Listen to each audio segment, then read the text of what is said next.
Picture yourself standing at the base of the Great Pyramid of Giza, running your hand over stones cut with such impossible precision that not even a razor blade could slip between them.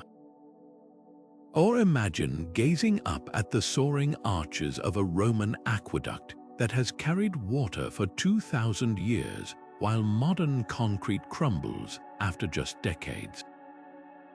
These aren't just ancient ruins, they're masterpieces of engineering that continue to baffle scientists and engineers today. For centuries, we've looked at these structures with a mixture of awe and confusion, wondering how civilizations without computers, power tools, or modern materials achieved what we sometimes struggle to replicate even with our advanced technology. What if I told you that many of these ancient mysteries are finally giving up their secrets? Through cutting-edge technology like LiDAR scanning, 3D modeling, and chemical analysis, researchers are uncovering the hidden genius behind 26 extraordinary engineering tactics that confused modern scientists until now. These aren't just historical curiosities, they represent a different way of thinking about problem solving, one that integrated deep observation of nature with remarkable creativity and skill. From self-healing concrete that grows stronger over time to astronomical computers that predicted celestial events with breathtaking accuracy, these innovations reveal that our ancestors possessed knowledge and capabilities that we're only beginning to understand. In this video, we'll embark on an incredible journey through time and across continents to explore these ancient marvels. We'll discover how the Inca built earthquake-resistant structures high in the Andes, how the Romans created concrete that actually repairs itself, and how the Greeks developed mechanical computers that wouldn't be matched for over 1,000 years. Each of these 26 tactics tells a story of human ingenuity that challenges our assumptions about technological progress and reminds us that innovation isn't always about having the latest tools. Sometimes it's about seeing the world with fresh eyes and working in harmony with natural forces. So settle in and prepare to have your perspective on ancient history completely transformed as we uncover engineering secrets that remained hidden for millennia. For generations, the narrative surrounding ancient structures was often tinged with a subtle, perhaps unintentional, condescension. The prevailing assumption was that our ancestors achieved these monumental feats through sheer, brute force and an almost infinite amount of time, a slow, grinding process of trial and error. Historians and scientists often viewed these wonders as impressive, yes, but ultimately the product of simple techniques and immense human labor, their precision perhaps exaggerated by myth and the passage of time. This perspective created a comfortable distance between their primitive methods and our advanced modern engineering. We had cranes, computers, and calculus. They had ropes, ramps, and rudimentary tools. The gap seemed unbridgeable, but that comfortable narrative is shattering. A technological revolution in archaeology is completely rewriting the story. Tools like LiDAR, which uses lasers to see through dense jungle canopies to reveal entire hidden cities, are showing us that we've barely scratched the surface of what ancient civilizations built. High-resolution 3D modeling allows us to analyze the exact angles and seams of a stone block from the other side of the planet, detecting patterns of wear and construction that are invisible to the naked eye. An advanced material analysis like spectrometry lets us dissect the molecular makeup of 2,000-year-old Roman concrete, discovering self-healing properties we are only now learning to replicate. What these technologies are revealing is nothing short of astonishing. We're finding that the planning and precision involved in these projects often rival, and in some cases even surpass, what we achieve with our modern machinery. The alignment of the Great Pyramid, the earthquake-resistant masonry of the Inca, the complex gear trains of the Antikythera mechanism. These were not happy accidents or the result of countless decades of manual labor. They are the products of sophisticated knowledge, deeply careful observation of the natural world, and a masterful understanding of physics and mathematics that was passed down through generations. This forces a humbling and exciting reconsideration of early societies. They weren't just primitive precursors to us, but innovative cultures that solved complex problems with the resources and intellect available to them.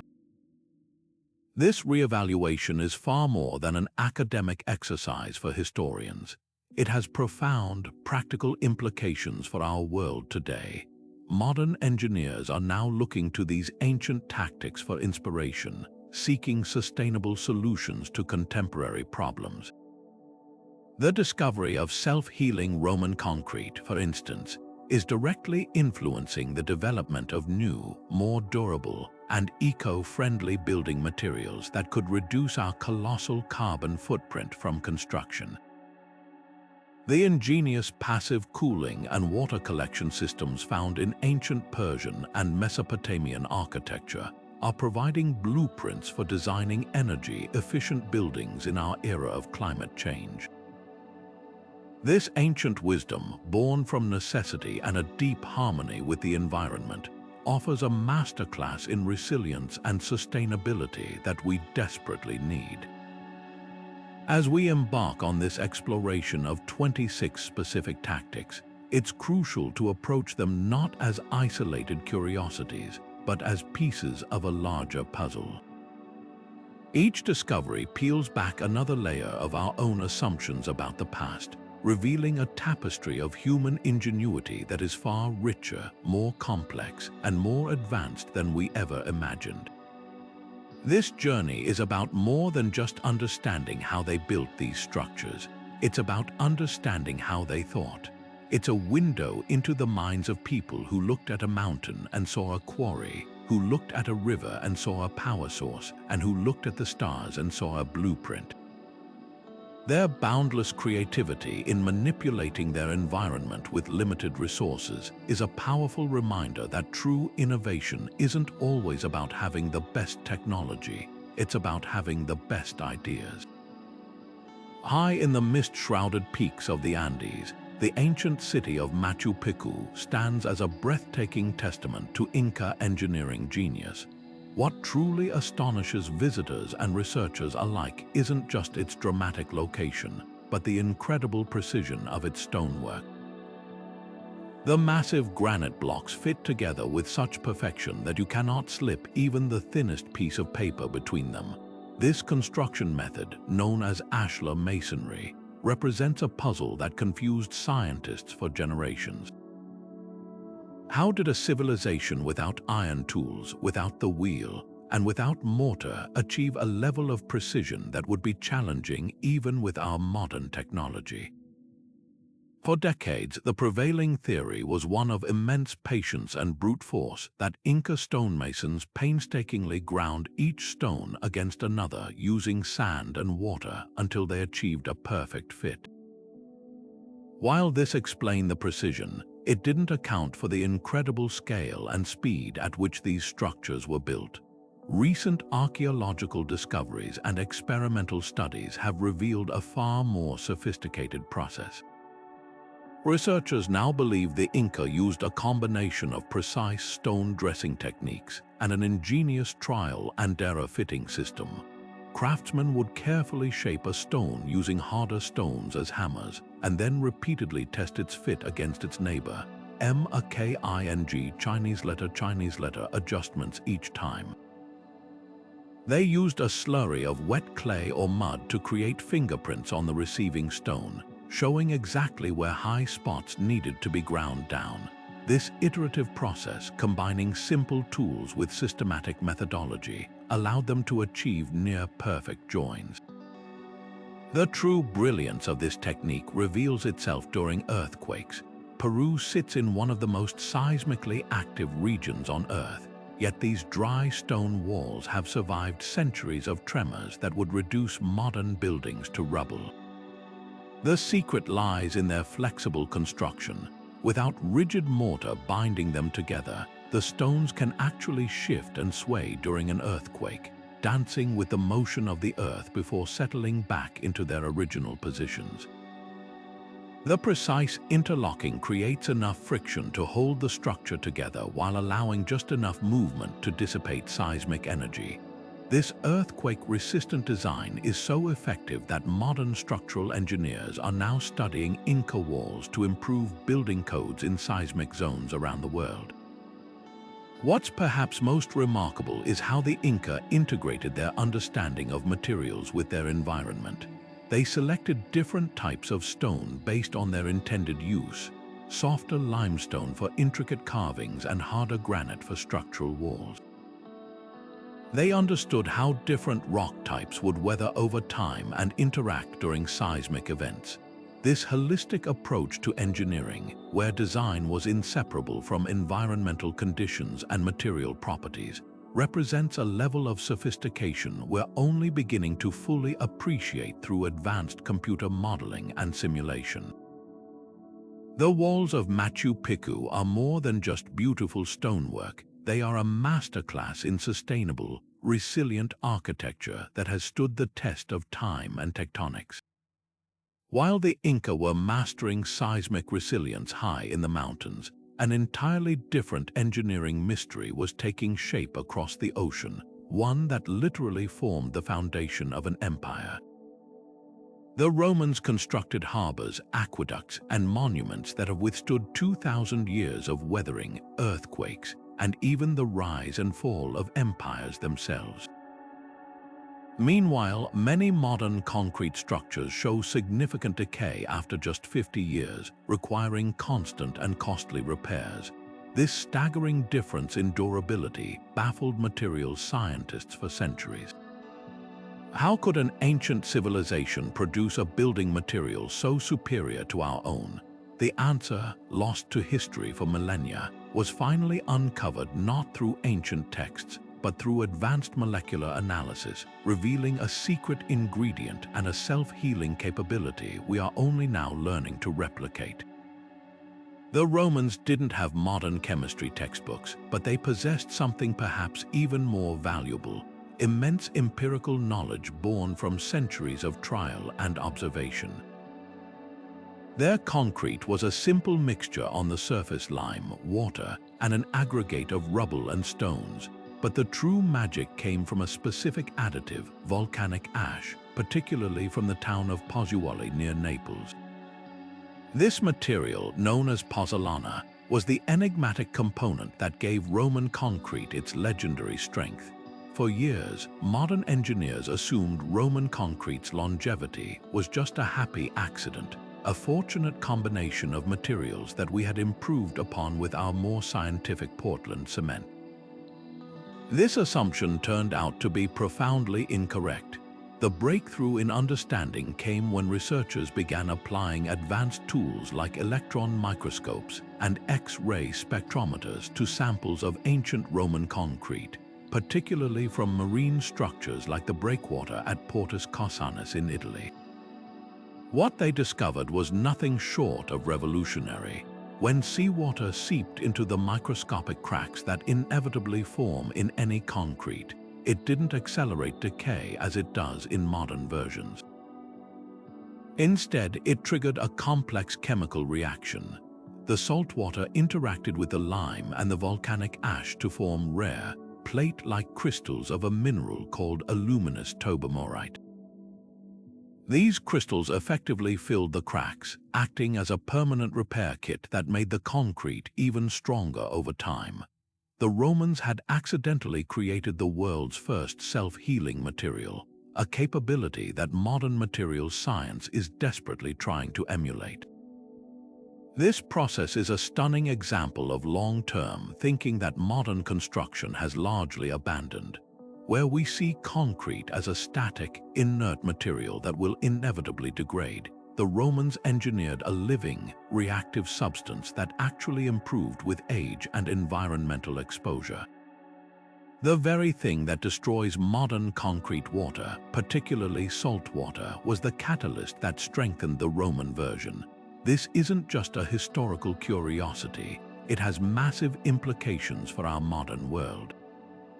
The production of Portland cement, the key ingredient in modern concrete, is responsible for about 8% of global carbon dioxide emissions.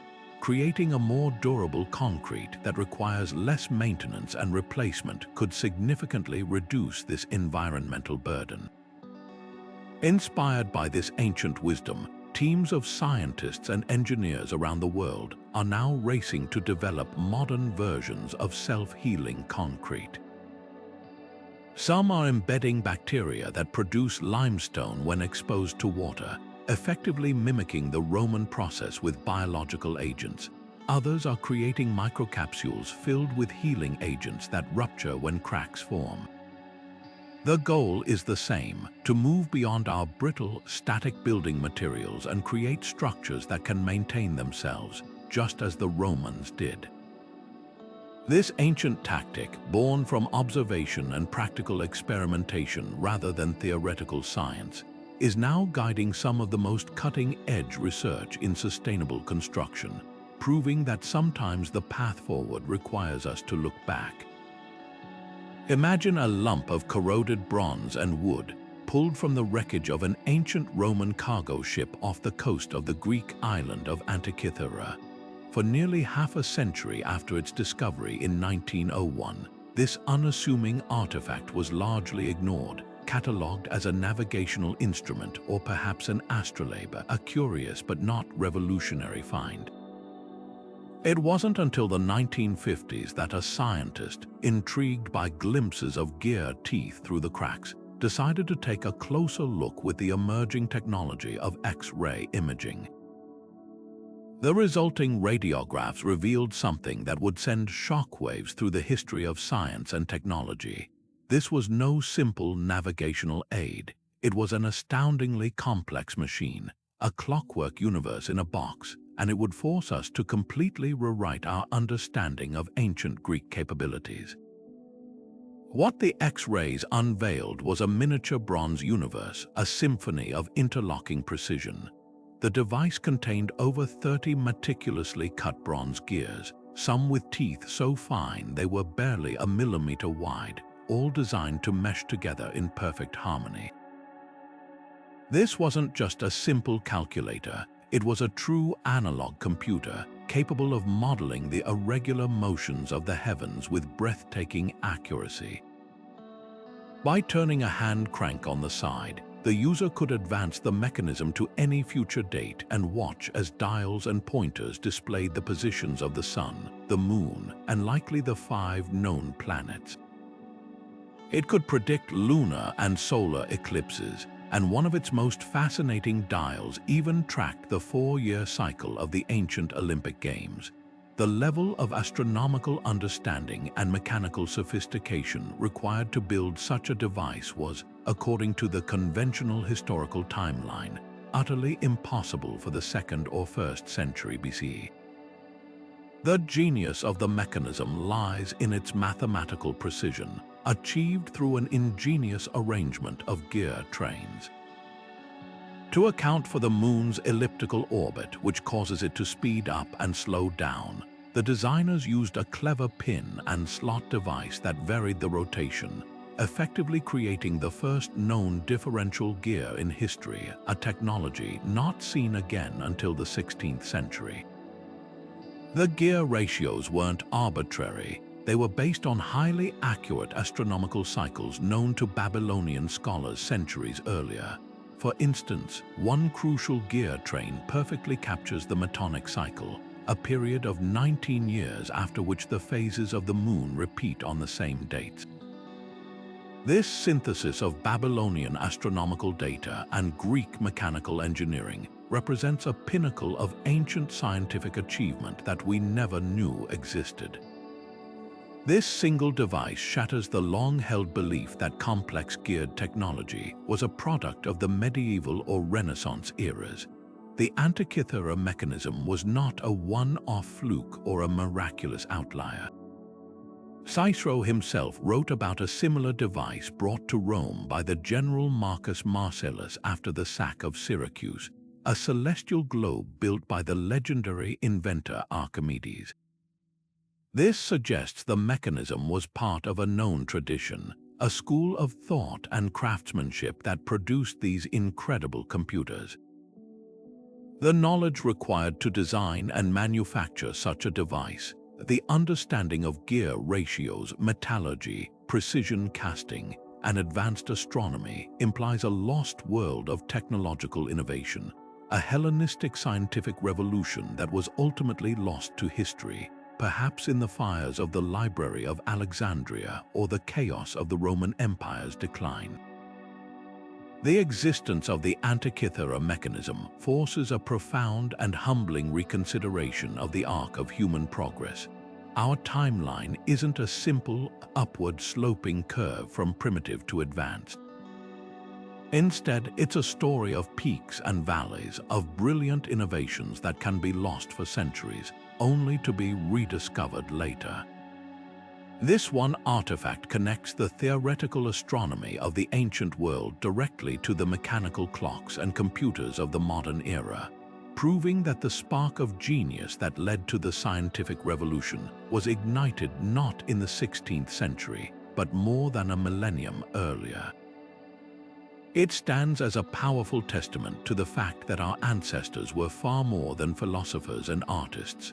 They were engineers of extraordinary vision, and we are only just beginning to comprehend the true depth of their lost knowledge.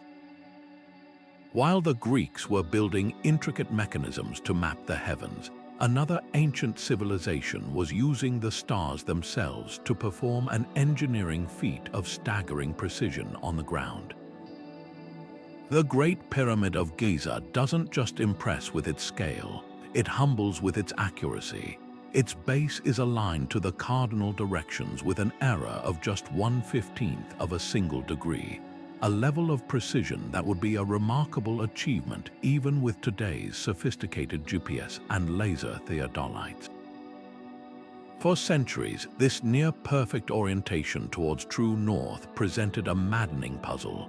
How did a society without magnetic compasses, which weren't invented for another 2.5 millennia, achieve such an exact alignment using only the tools available in the Bronze Age? The mystery deepens when we consider the archaeological record. Despite extensive searches, Egyptologists have never discovered any advanced surveying instruments that could explain this accuracy. They did not have telescopes, transits, or any of the equipment a modern surveyor would rely on. This absence led to all sorts of fringe theories, but the most compelling and scientifically supported explanation is one of patient, generational astronomy. A leading hypothesis proposed by Egyptologist Kate Spence suggests the ancient engineers used a method involving two specific stars. They would have observed the simultaneous transit of two circumpolar stars, Kochab in the bowl of the Little Dipper and Mizar in the bowl of the Big Dipper. Around the year 2467 BCE, these two stars would have appeared to rotate perfectly around the celestial North Pole, one above it and one below it. A plumb line suspended in a dark shaft could be used to sight these stars, and the point exactly midway between their positions would indicate true north. This method, while elegant in theory, required an immense depth of knowledge and coordination that speaks volumes about the Egyptian scientific mindset. It wasn't a one-time event. It required decades, perhaps even generations, of meticulous observation and record-keeping by priest astronomers who tracked the slow precession of the stars across the night sky. This long-term dedication to celestial mechanics allowed them to not only find north, but to do so with a precision that confounded modern scientists until they could use satellite technology to verify it. The alignment was then physically established on the desert plateau using simple but effective tools like sighting poles and lengths of rope. likely creating a massive, temporary meridian line that stretched across the construction site to guide the laying of the pyramid's foundational corners. But this incredible effort was far more than a technical flex or an attempt to create a perfect square. The alignment was deeply functional, spiritual, and symbolic all at once. Structurally, such precise orientation distributed the immense weight of the stone blocks evenly across the foundation, contributing to the pyramid's legendary stability. It also held profound religious significance. The Egyptians believed their pharaoh, upon death, would transform into a star and join the circumpolar stars, which they called the imperishable ones because they never set below the horizon. By aligning his tomb with these eternal stars, they were creating a physical ramp to the heavens, a permanent conduit for the king's soul to ascend and achieve immortality. The pyramid was a machine for resurrection, and its perfect alignment was an essential component, seamlessly integrating their understanding of the cosmos with their mastery of engineering. This ancient tactic forces us to abandon the modern separation of science and spirituality. For the Egyptians, astronomy, theology, and engineering were not distinct fields but interconnected strands of a single cosmic order known as Maat. Their drive to align the pyramid was not just a scientific challenge but a religious imperative, and it was this powerful fusion of purpose that likely drove them to achieve a level of precision that seems superhuman to us today.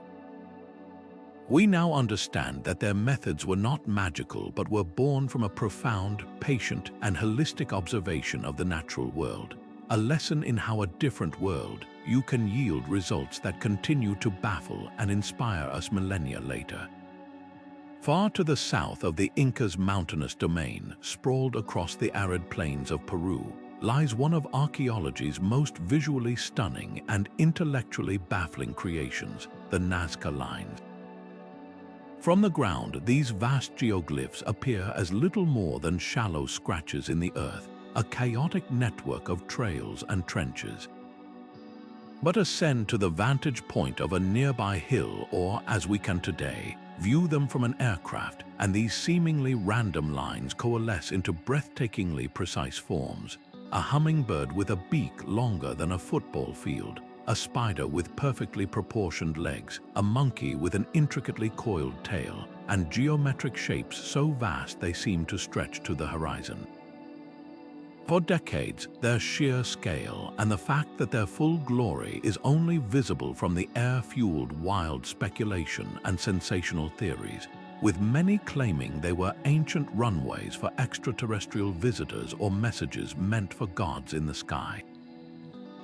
This otherworldly narrative persisted precisely because the true explanation, the ingenious methods of the Nazca people themselves, seemed almost too simple to be believed. The reality, uncovered through meticulous archaeological fieldwork and experimental reconstruction, is a powerful testament to human ingenuity rather than alien intervention. The desert floor here is a unique canvas. A layer of dark, rust-colored stones covers a substrate of much lighter, sandy-colored soil. The Nazca artists didn't need to build up, they simply needed to subtract. Using simple wooden stakes, ropes, and likely wooden scrapers, teams of workers would carefully remove the top layer of dark stones along a predetermined path, exposing the bright, contrasting earth beneath. The lines themselves are surprisingly shallow, often only a few inches deep, but the color contrast against the surrounding dark desert pavement makes them starkly visible from great heights. The real engineering challenge wasn't the depth, but the mind-boggling scale and the imperative to maintain perfect proportions across hundreds of meters of desert. So how did they scale up a small sketch into a geoglyph visible from space without the ability to fly? The answer lies in a masterful application of low-tech but highly sophisticated mathematics. Researchers, by studying the construction techniques still used by modern indigenous communities for large-scale artwork, have demonstrated a highly plausible method. The Nazca engineers likely began by creating a small-scale model of their design on a manageable plot of land. They would then divide this model into a series of sectors using a grid system, perhaps made with ropes and stakes. To transfer this design to the grand scale, they would have created a massively enlarged grid on the desert floor. Each point on the small model, the curve of a bird's wing, the angle of a line, corresponded to a specific point in the large grid. By systematically plotting these points and then connecting them, a team of workers could recreate the design with astonishing accuracy, one sector at a time, without ever needing to see the overall shape they were creating. This process required an advanced, intuitive understanding of geometry and perspective. The team leaders would have been master surveyors, capable of maintaining straight lines over immense distances by sighting on distant horizon markers like hilltops or specially built cairns. To create perfect curves and circles, they might have used a central stake with a long rope, walking a circumference and having workers clear stones along the path, a technique identical to using a compass. The precision achieved is not just artistic, it's mathematical. The proportions of the animal figures are consistently accurate, and the geometric shapes feature straight lines that deviate by less than a few meters over runs of kilometers. This level of accuracy, achieved with such basic tools, is what truly confused modern scientists who initially assumed it required advanced technology. We overcomplicated the problem, projecting our own technological dependencies onto a culture that solved it with sheer cleverness and coordinated labor. Ultimately, the Nazca Lines stand as a monumental achievement of communal effort and systematic planning, not a mystery requiring supernatural explanation. Their creation was almost certainly a deeply social and spiritual act, a way for the community to express their relationship with the deities they believed controlled water and fertility in an extremely arid environment. The process of building them would have reinforced social bonds and collective identity. This tactic shatters the myth of the primitive ancient and replaces it with a far more compelling truth, that ancient peoples possessed a profound intelligence that was simply expressed differently than our own. They achieved the monumental not with magic or machines, but with meticulous observation, mathematical reasoning, and the coordinated power of a community working together toward a single, awe-inspiring vision. While the precision of the Nazca Lines was a feat of patient terrestrial artistry, another ancient innovation harnessed the raw, terrifying power of chemistry to dominate the seas. Imagine being a sailor in the 7th century, part of an enemy fleet approaching the capital of the Byzantine Empire. From the decks of the Byzantine dromons, you see not arrows arcing through the air, but tubes spewing a continuous stream of liquid fire that ignites the very surface of the water. This was Greek fire, the ancient world's most feared and enigmatic weapon, a substance that could not be doused with water, that clung to wood and flesh with tenacious fury, and that secured Byzantine naval supremacy for over 5 centuries. For generations, its terrifying effectiveness was shrouded in as much mystery as its chemical makeup, a secret so closely guarded that its loss with the fall of Constantinople became one of history's great technological disappearances. The Byzantine Empire's survival often hinged on its technological edge, and Greek fire, known to them as sea fire or liquid fire, was their ultimate trump card. Historical accounts from besieged Arab fleets describe a nightmarish scene. The jet of flame, propelled by a pressurized pump or siphon, would hit a ship's hull and instantly erupt into an inferno. Seawater, the logical tool for fighting any shipboard blaze, only seemed to make it burn more fiercely. Panicked crews would jump overboard only to find the fire spreading across the water's surface around them. The psychological impact was as devastating as the physical destruction, turning the sea itself into an ally for the Byzantines and a terrifying, flammable trap for their enemies. This weapon wasn't just a tool of war, it was a form of psychological warfare that projected an image of invincibility and arcane power. Unlocking the secret of this legendary weapon has been a centuries-old puzzle for chemists and historians. The original formula died with the last Byzantine engineers, and the empire's intense secrecy means no written recipe survives.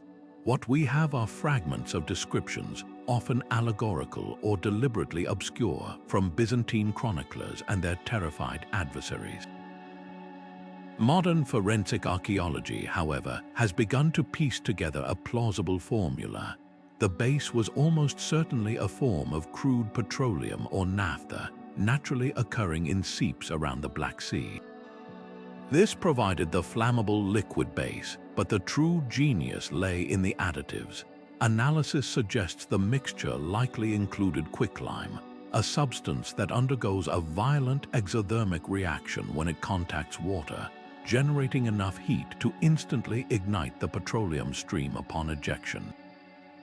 Other potential ingredients include resin or pitch to make the mixture sticky and adhesive, ensuring it would cling to any surface it touched, and perhaps even saltpeter or sulfur to intensify the burn and create thick, choking smoke.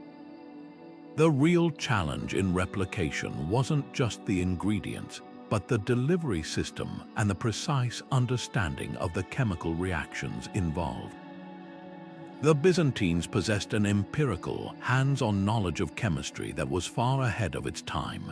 They didn't have the periodic table or a theory of molecular bonding, but through generations of experimentation, they mastered the practical effects of combining specific substances. They knew that certain rocks, when heated and mixed with liquid, would cause it to ignite on contact with water. They understood the thickening properties of certain tree saps. This was technology born not from abstract theory, but from relentless trial and error in workshops and arsenals, a form of applied science that was every bit as effective as its modern counterpart. The loss of this knowledge underscores a recurring theme in history, that practical expertise can be incredibly fragile and easily lost to time if not systematically recorded and transmitted. Today, the legacy of Greek fire extends beyond historical curiosity. While its exact formula remains elusive, the principle of its operation, a substance that reacts violently with its target environment, finds echoes in modern incendiary and chemical agents. More importantly, it stands as a powerful symbol of how a single technological innovation can alter the balance of power for centuries. It reminds us that ancient warfare was not just a matter of brute strength and simple steel, but could involve sophisticated chemical engineering that we are only now, with all our advanced analytical tools, beginning to fully appreciate. The story of Greek fire is a testament to the fact that some of history's most potent secrets were not discovered in laboratories, but forged in the desperate, brilliant crucible of conflict. Yet the very existence of these legendary gardens has been one of history's most tantalizing mysteries. Ancient Greek and Roman writers, including Strabo and Philo of Byzantium, described them in vivid detail. A spectacular series of ascending terraces overflowing with exotic trees, vibrant flowers, and lush hanging vines, a man-made mountain of greenery rising from the flat, arid plains of Mesopotamia. For centuries, however, archaeologists scouring the supposed site of Babylon near modern-day Baghdad found no physical evidence to support these accounts. The climate was simply too dry, the water table too low, and the described engineering too fantastical. This absence led many scholars to dismiss the Hanging Gardens as pure myth, an elegant piece of poetic fiction, or perhaps a case of mistaken identity, a story that grew in the telling as it passed from one culture to another. A groundbreaking shift in this centuries-old debate emerged from the dust of a different ancient city entirely, Nineveh, the one-time capital of the Assyrian Empire. Here, British Assyriologist Dr. Stephanie Daly deciphered ancient cuneiform texts that described not just a magnificent garden, but the sophisticated water-lifting technology that made it possible. The text spoke of a king, Sennacherib, not Nebuchadnezzar of Babylon, who boasted of constructing an immense garden palace and an unparalleled irrigation system to supply it. This wasn't just hearsay. The archaeological remains at Nineveh, now in northern Iraq, perfectly corroborate these claims. Excavations revealed the remnants of a vast, intricate system of aqueducts and canals, one of which stretched over 30 miles to bring fresh water from the mountains directly to the city. This was a hydraulic network of a scale and ambition that finally made the idea of a massive terraced garden in the desert seem not just plausible, but entirely achievable. The true genius of this system, and the key to unlocking the garden's mystery, was the technology used to raise that water to breathtaking heights. The chain pump, an invention now credited to Sennacherib's engineers based on descriptions in his own annals, was a marvel of early mechanical design. Imagine a giant, continuous loop of rope or a chain made of wood and bronze, strung between two large turning wheels. Attached to this loop at regular intervals were a series of watertight buckets. As the lower wheel was turned, either by manual labor from workers treading on a large paddle wheel or by animal power, the buckets would dip into a source water pool at the base, fill up, and then be carried upward on the loop. At the apex, the buckets would tip over, emptying their contents into a high-level channel or reservoir before continuing their loop back down for another load. This mechanism could lift a continuous, reliable flow of water from the Euphrates River or a storage cistern to the very top terrace of the garden, where it could then cascade down through a network of channels, artificially nourishing each level of the complex with gravity-fed efficiency. This sophisticated understanding of hydraulics allowed the Assyrian engineers to effectively create a permanent, recirculating oasis. They weren't just hauling buckets of water, they were manipulating the fundamental principles of fluid dynamics. The system likely incorporated storage tanks to regulate supply, clay pipes to minimize evaporation loss, and carefully calculated slopes to maintain a steady flow. The entire operation was a symphony of coordinated engineering, transforming the harsh desert environment not by fighting it, but by intelligently harnessing and redirecting its one great river. The gardens themselves would have acted as a giant evaporative cooler, their vegetation releasing moisture into the air and creating a microclimate that was noticeably cooler and more humid than the surrounding desert.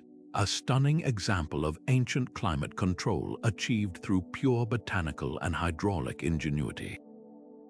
The story of the Hanging Gardens, or more accurately, the Garden Palace of Nineveh, is a powerful lesson in how a stubborn historical enigma can be solved, not by finding a single magical artifact, but by reinterpreting old evidence with fresh perspectives and new archaeological techniques.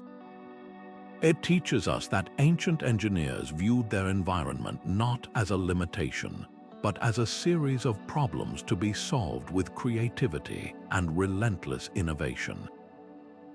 They looked at a mighty river flowing through a parched land and saw not a boundary, but a promise, the potential to lift life itself towards the heavens, creating a testament to human imagination that would captivate the world for millennia. This wasn't magic or myth, it was the application of brilliant, sustainable engineering, a testament to what can be achieved when human ingenuity is applied in harmony with the natural world. Deep in the lush river deltas of Costa Rica, amidst banana plantations and tropical forests, lies a mystery carved in solid stone, Scattered across the landscape are hundreds of near-perfect spheres, some as small as a baseball, others colossal orbs over 8 feet in diameter and weighing more than 15 tons. These are the iconic stone spheres of the Diquís culture, and for generations their existence has provoked a single, baffling question. How did a pre-Columbian society without metal tools, advanced mathematics, or written language achieve such stunning geometric perfection on such a monumental scale? When these spheres were first rediscovered in the 1930s during agricultural clearing, they ignited a firestorm of speculation. Their uncanny symmetry was so precise that many early observers refused to believe they were man-made at all.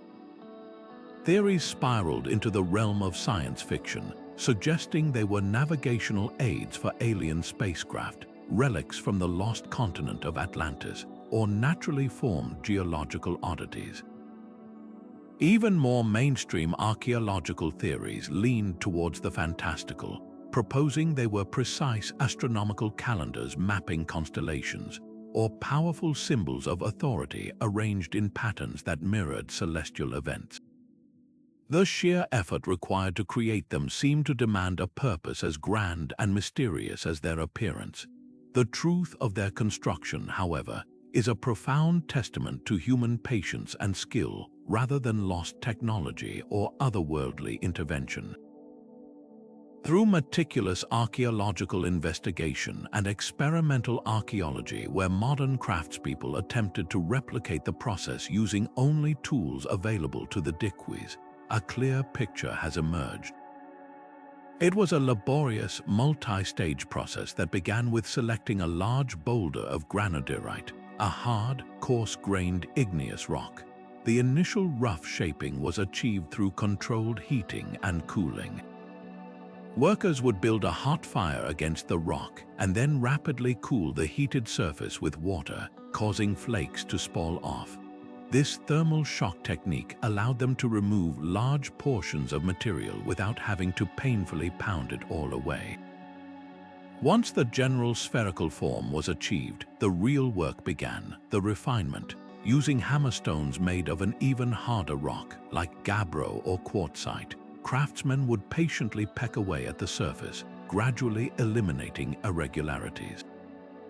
This was not a quick process. It would have taken a team of individuals months, if not years, of constant, careful work. The final stage was the polishing, which is where the true magic happened. Using sand of progressively finer grits mixed with water, and perhaps using leather or coarse textiles as applicators, they would grind the surface to an incredibly smooth, lustrous finish. This iterative process of pecking and polishing, constantly checking the form for symmetry, relied on an expert eye and an intuitive understanding of geometry. It was a form of tactile mathematics, where perfection was felt as much as it was seen. For a long time, the sphere's near-flawless appearance was the core of the mystery, leading many to assume some form of advanced measuring technology must have been used. The breakthrough in understanding came with the application of modern technology, specifically three-dimensional laser scanning. When researchers digitized the spheres, they discovered something crucial: they are not actually perfect. The scans revealed minute, microscopic variations in the curvature, tiny highs and lows that are invisible to the naked eye, but are the unmistakable signature of handcrafting. These slight imperfections were the final piece of evidence that disproved theories of advanced machine-like technology. They were made by human hands, guided by human eyes, through a process of relentless dedication and peerless skill. While their method of creation is now largely understood, their ultimate purpose remains one of archaeology's most delightful enigmas. The spheres were not found in isolation. They were typically located in and around the most important spaces in Diquís settlements, lining the pathways to chiefs' houses, grouped in plazas, or arranged in the courtyards of public buildings. This strategic placement suggests they were powerful status symbols, embodiments of wealth, authority, and community identity. The ability to command the immense labor required to create a large sphere was a visible demonstration of a chief's power and influence. Furthermore, their flawless, complete form likely held deep spiritual significance, representing concepts of perfection, the cosmos, or eternal life. They were more than just stones, they were ideas given physical form, a permanent record of a culture's values, artistry, and their profound connection to the very earth from which they were carved. While the Diquís culture was shaping stone into perfect spheres under the Central American sun, far to the north, an entirely different kind of mastery was being demonstrated on the open ocean. The Vikings, those legendary seafarers from Scandinavia, undertook voyages of staggering audacity, crossing the treacherous North Atlantic to reach Iceland, Greenland, and even the shores of North America centuries before Columbus. They accomplished these feats without magnetic compasses, without detailed charts, and often under skies shrouded by the dense cloud cover and fog typical of northern latitudes. For generations, historians struggled to explain how they could possibly have maintained their course across featureless seas. The answer, long hidden in plain sight within the Old Norse sagas, was once dismissed as pure myth. But it has now been validated by a combination of cutting-edge physics and a humble, transparent crystal, revealing one of the most ingenious navigation tactics ever developed. The ancient text spoke of a mysterious tool called a solstein, a sunstone. The sagas described Viking navigators using this stone to locate the position of the sun, even when it was completely hidden behind clouds or fog, or during the twilight of the long northern summer nights. To the modern ear, it sounded like fantasy, a piece of magical lore. Scientists and historians working with the instruments of their time could conceive of no natural object that could perform such a trick. The prevailing theory was that the Vikings were simply incredibly lucky or possessed an almost supernatural sense of direction, relying on known landmarks, bird flight patterns, and wave directions when the sun and stars were invisible. This explanation, however, never fully accounted for the consistent accuracy of their long-distance voyages across the open ocean, where such cues are unreliable or non-existent. The key to unlocking this centuries-old mystery turned out to be a beautiful, clear calcite crystal known as Icelandic spar. This form of calcite has a unique optical property called birefringence, or double refraction. When a beam of light enters the crystal, it is split into two separate rays. This means that if you look through a piece of Icelandic spar at a light source, you will see a double image. But its true navigational genius is revealed in how it interacts with polarized light. Sunlight becomes polarized as it passes through the atmosphere, meaning its light waves vibrate in a specific direction. This polarization is invisible to the human eye, but it forms a distinct pattern across the sky, centered on the sun's position, even when the sun itself is obscured by cloud cover. A Viking navigator would have held the sunstone up to the sky and slowly rotated it. By looking through the crystal, they would be searching for the point where the two images seen through the crystal became equally bright. When the crystal was aligned with the direction of the polarized light patterns, the double image would merge into one, or achieve a specific, recognizable intensity. This alignment would directly indicate the azimuth, or horizontal direction, of the hidden sun. By taking readings from a few different points in the sky and mentally tracing the lines of polarization back to their source, a skilled user could pinpoint the sun's location with an accuracy of within a single degree, a level of precision that is astonishing even by today's standards. This theory moved from compelling speculation to confirmed fact with a series of dramatic archaeological and experimental breakthroughs.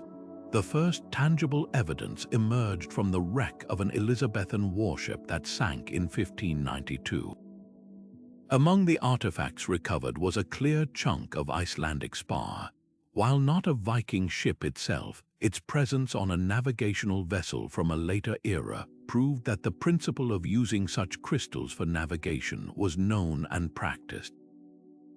Then, in 2013, a team of researchers in Hungary put the theory to the ultimate test.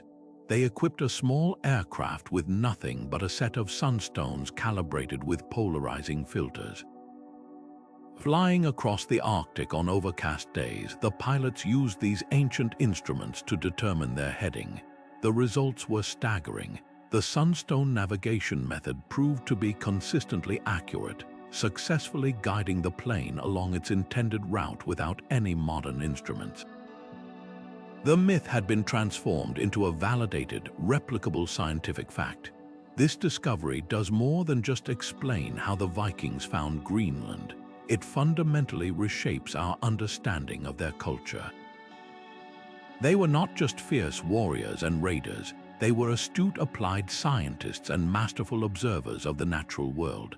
They possessed an empirical, intimate knowledge of physics and optics that they harnessed to conquer one of the most challenging environments on Earth. They understood a property of light that would not be formally described by scientists for another 800 years. This sunstone tactic represents a perfect fusion of human ingenuity and natural resources, a crystal, forged by geological processes millions of years ago, becoming the key to unlocking global exploration.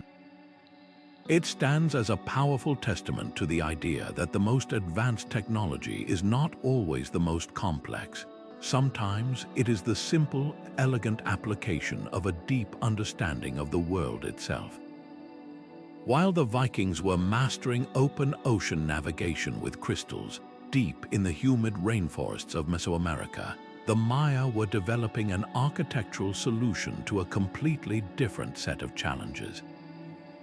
In places like the majestic city of Palenque, they constructed soaring temples and palaces with interior spaces that were both grand and remarkably durable. The key to these structures was their unique approach to spanning a roof, a method known as the Corbelled vault. Unlike the graceful, curved Roman arch that uses a central keystone to lock everything in place, the Mayan arch is angular and works on a brilliantly simple yet counterintuitive principle.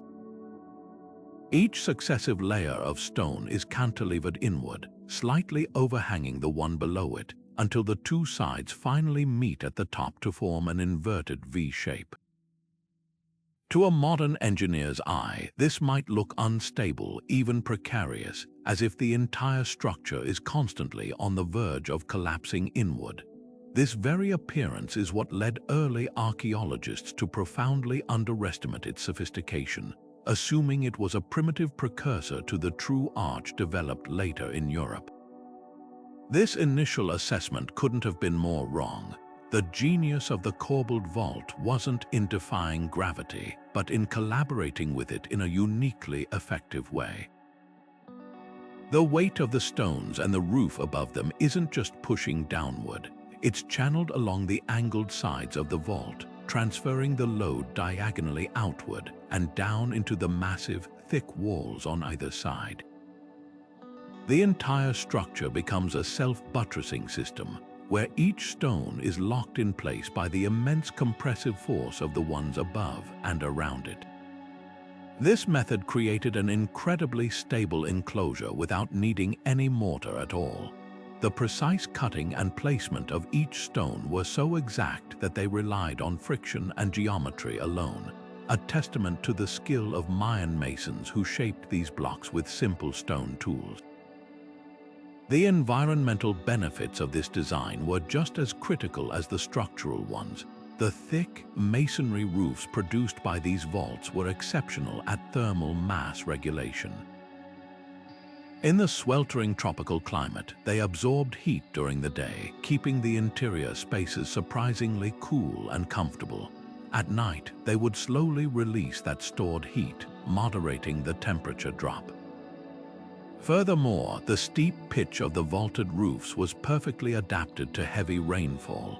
Water would sheet off quickly into elaborate stone channels and drainages, preventing moisture from seeping into the structure and undermining its stability. This integration of architecture with climate control reveals a holistic understanding of their environment that goes far beyond mere shelter. We now understand the true elegance of this system thanks to modern analytical tools like finite element analysis.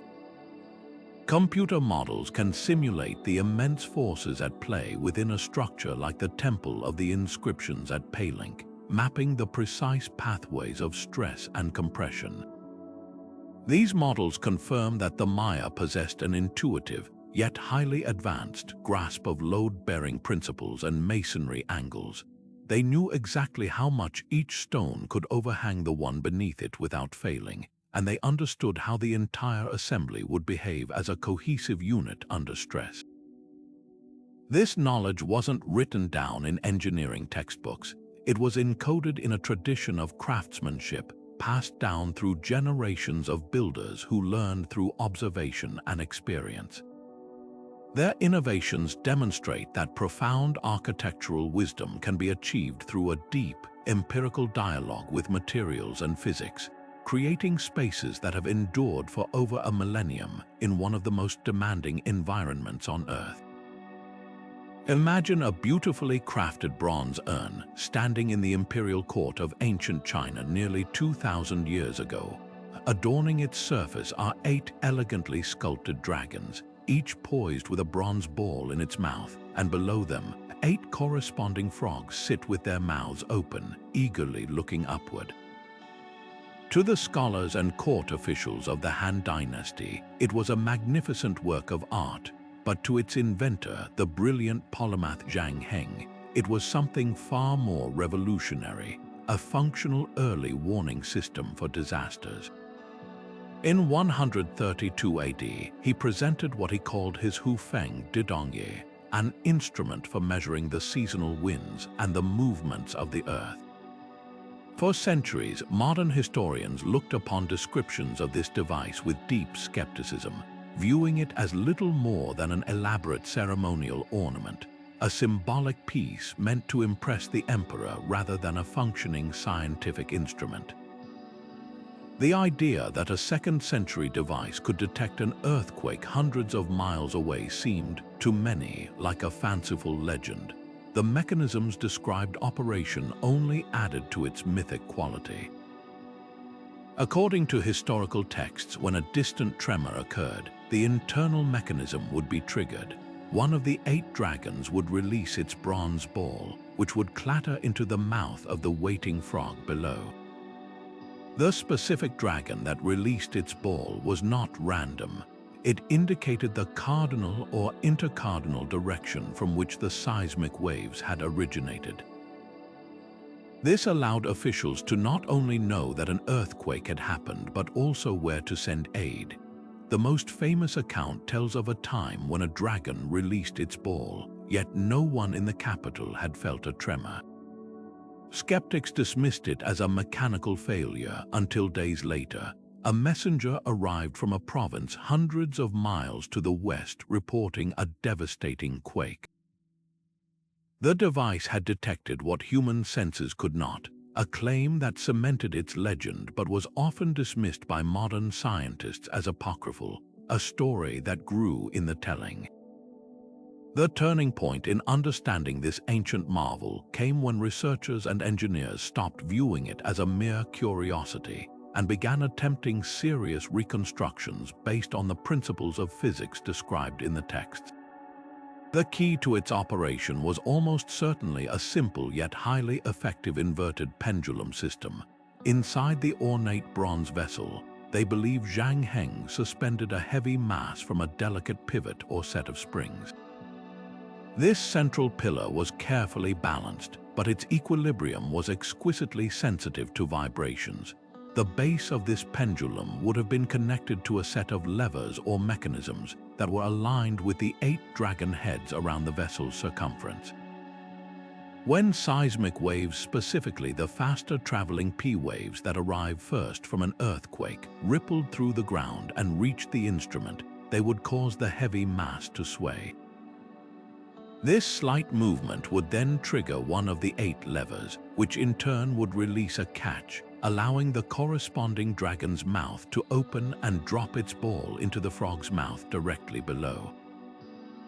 This design reveals a breathtakingly sophisticated understanding of vibrational physics and inertia, concepts that would not be formally defined in the West for another 1700 years.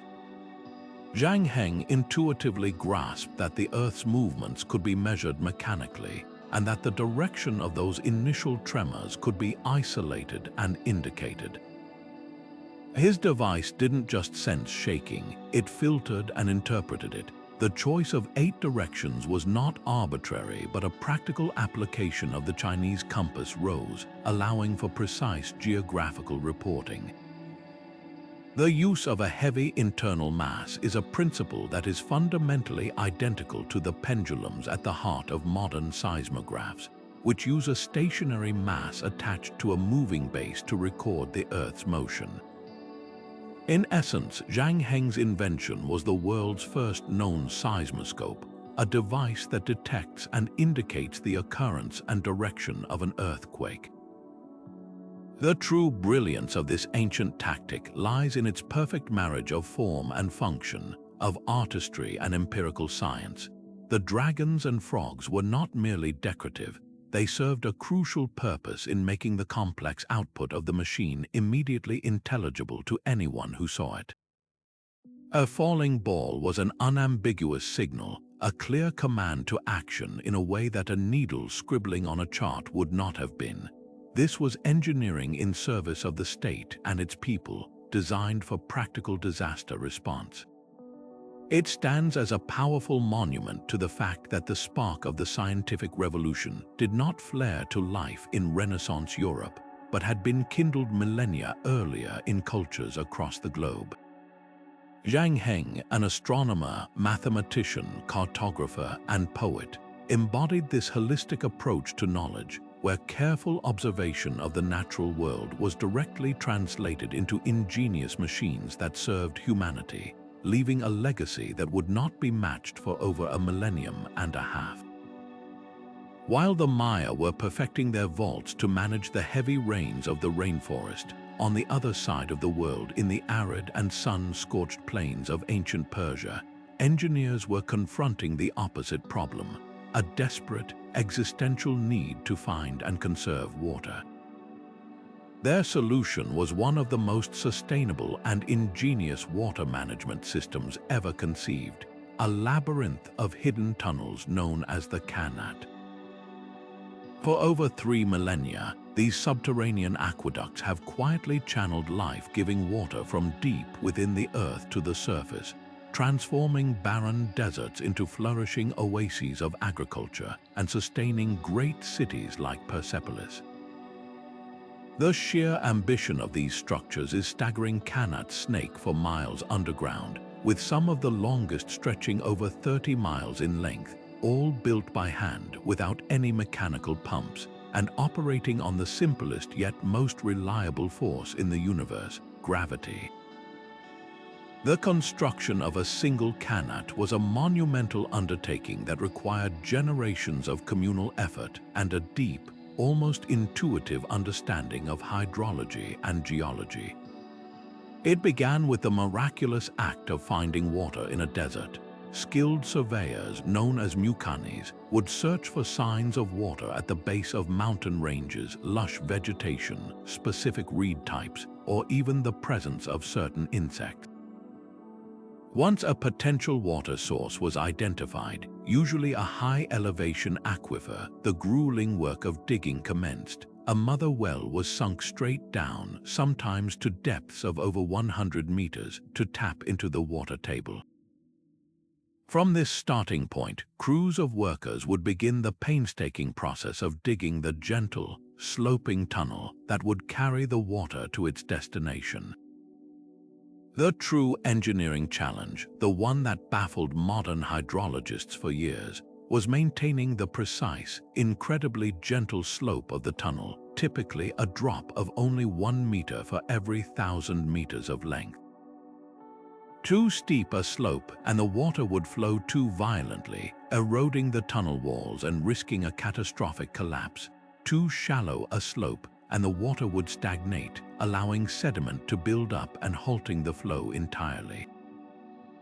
For the longest time, scholars could not comprehend how ancient builders achieved this precision over such vast distances without modern laser levels or theodolites. The answer, uncovered through the study of ancient texts and surviving tools, was a masterful application of simple technology and rigorous methodology. The primary tool was the nivel, a simple but effective U-shaped level made from wood. Filled with water, it provided a perfectly horizontal reference line.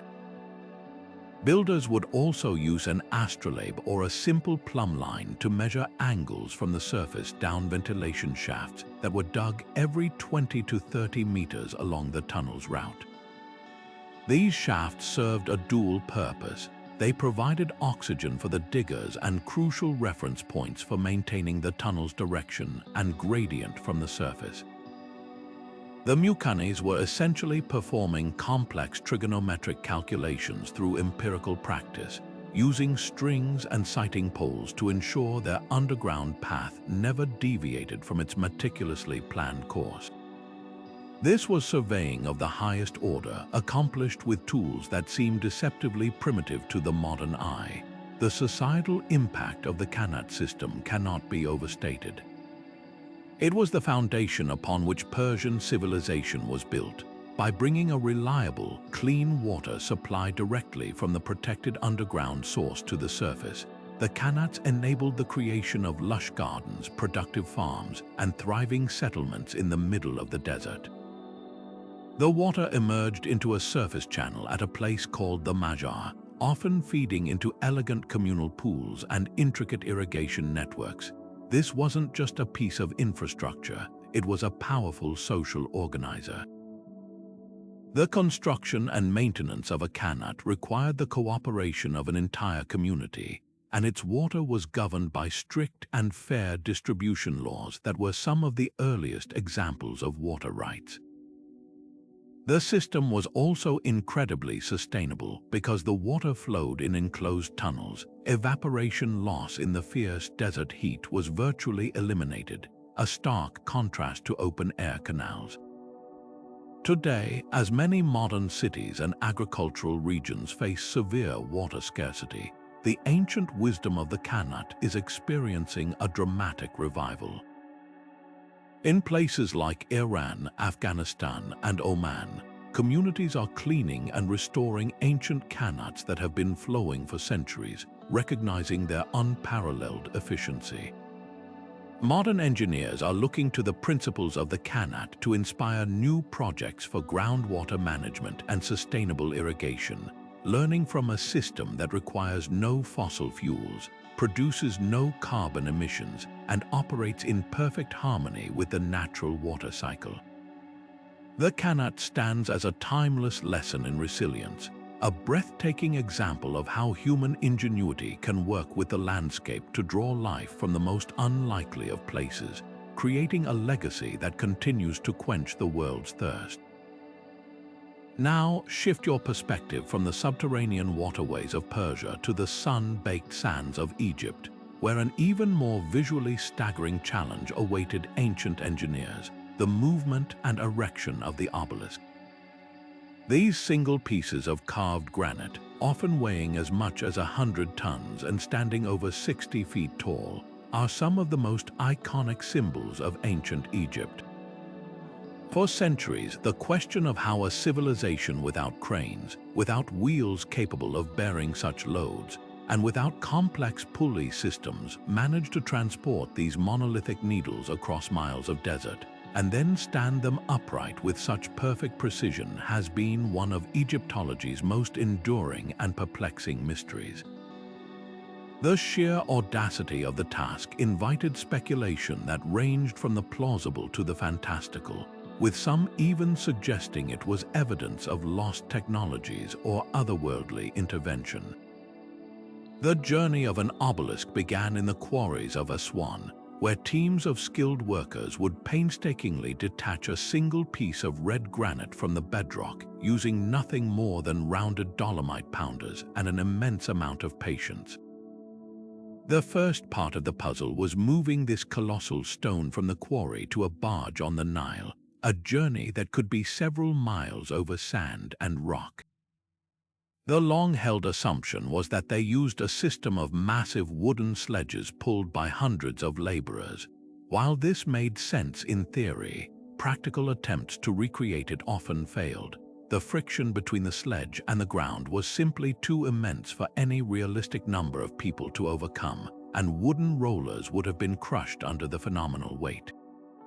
A brilliant clue to solving this first part of the mystery was hiding in plain sight, depicted on the walls of the tomb of a powerful noble named Jehutuhotep.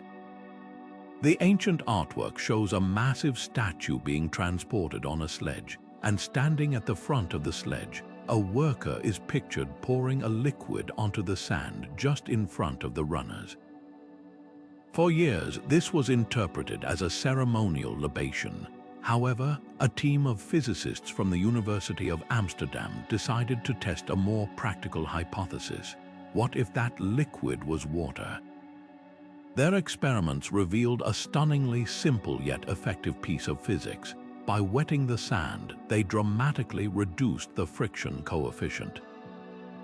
The water creates capillary bridges between the sand grains, making the sand stiffer and preventing grains from piling up in front of the sledge. This crucial trick effectively turned the sand into a hard, slick surface, cutting the required pulling force by as much as 50%. With this method, a team of a few hundred workers could feasibly pull a 100-ton obelisk, turning an impossible haul into a manageable, albeit still Herculean, task. Once the obelisk reached its destination, perhaps the riverbank for loading onto a specially built barge or the final temple site, the Egyptians faced an even more daunting challenge, raising it from a horizontal position on the ground to a perfectly vertical one, and then lowering its base into a precise, shallow foundation stone without shattering the granite. This is where their understanding of leverage, counterweights, and mass distribution truly shines. The most widely accepted theory, supported by experimental archaeology and computer modeling, involves an ingenious use of a pre-dug pit and a massive earthen ramp. The obelisk's base would be positioned at the edge of a carefully prepared trench filled with sand. Its foot would be pivoted into the trench, while the majority of its length would still be supported on the ramp by a giant masonry fulcrum. The actual raising was a delicate ballet of physics and coordinated human effort, as teams of workers slowly and systematically emptied the sand from the trench via a series of side tunnels. The obelisk's base would begin to sink downward. Simultaneously, other crews would use ropes and levers to carefully control the descent of the massive stone, guiding its pivot around the fulcrum. The sand acted as a controllable, granular counterweight. Its removal could be paused at any moment to make adjustments, preventing a catastrophic and uncontrolled crash. This method required an intuitive, profound understanding of center of gravity and rotational mechanics. The entire process was likely directed by a single master architect using signals or a cadence, with hundreds of workers moving in perfect unison, transforming a horizontal slab into a vertical monument reaching for the gods. The validation of these methods isn't just theoretical. In 2018, a team from the Czech Institute of Egyptology used a robotic model of an obelisk and a scaled-down version of the ramp and pit system to test the physics. Their digital and physical models confirmed that the technique was not only feasible but remarkably stable and controllable, perfectly matching the archaeological evidence found at temple sites. This ancient tactic reveals a mastery that goes beyond brute strength. It showcases a sophisticated grasp of logistics, material science, and applied physics. The Egyptians weren't just strong, They were brilliant problem solvers who used the environment itself as a tool, manipulating sand and water to achieve what their technology alone could not. Their legacy is a powerful reminder that the greatest engineering marvels are often born from a deep observation of the natural world and the clever application of its most fundamental principles. Now let's travel to the heart of Delhi, India, where a truly baffling metallic monument has defied one of nature's most relentless forces for over 16 centuries. In the courtyard of the Qutb Minar complex stands an iron pillar 23 feet tall and weighing more than 6 tons. To the casual observer, it might seem unremarkable, just another ancient relic. But to any scientist or engineer, its very existence is a profound paradox. This pillar, forged in the 4th century AD, stands completely exposed to the elements, to monsoon rains, scorching heat, and polluted urban air, yet it shows virtually no signs of the rust that should have consumed it entirely centuries ago. For generations, this seemingly impossible defiance of corrosion puzzled the world's leading metallurgists, who could only scratch their heads at what they called a miracle of Indian metallurgy, unable to explain how such a feat was achieved without modern chemistry or protective coatings. The secret, hidden in plain sight for over a millennium and a half, was finally unlocked not by studying ancient texts, but by applying the most advanced tools of modern materials science. When researchers subjected tiny samples of the pillar to scanning electron microscopes and X-ray diffraction analysis, they discovered the answer wasn't a magical alloy or a lost protective paint. The revelation was far more fascinating. The pillar's surface is shielded by a thin, invisible, and remarkably resilient layer of a complex compound called mesawite.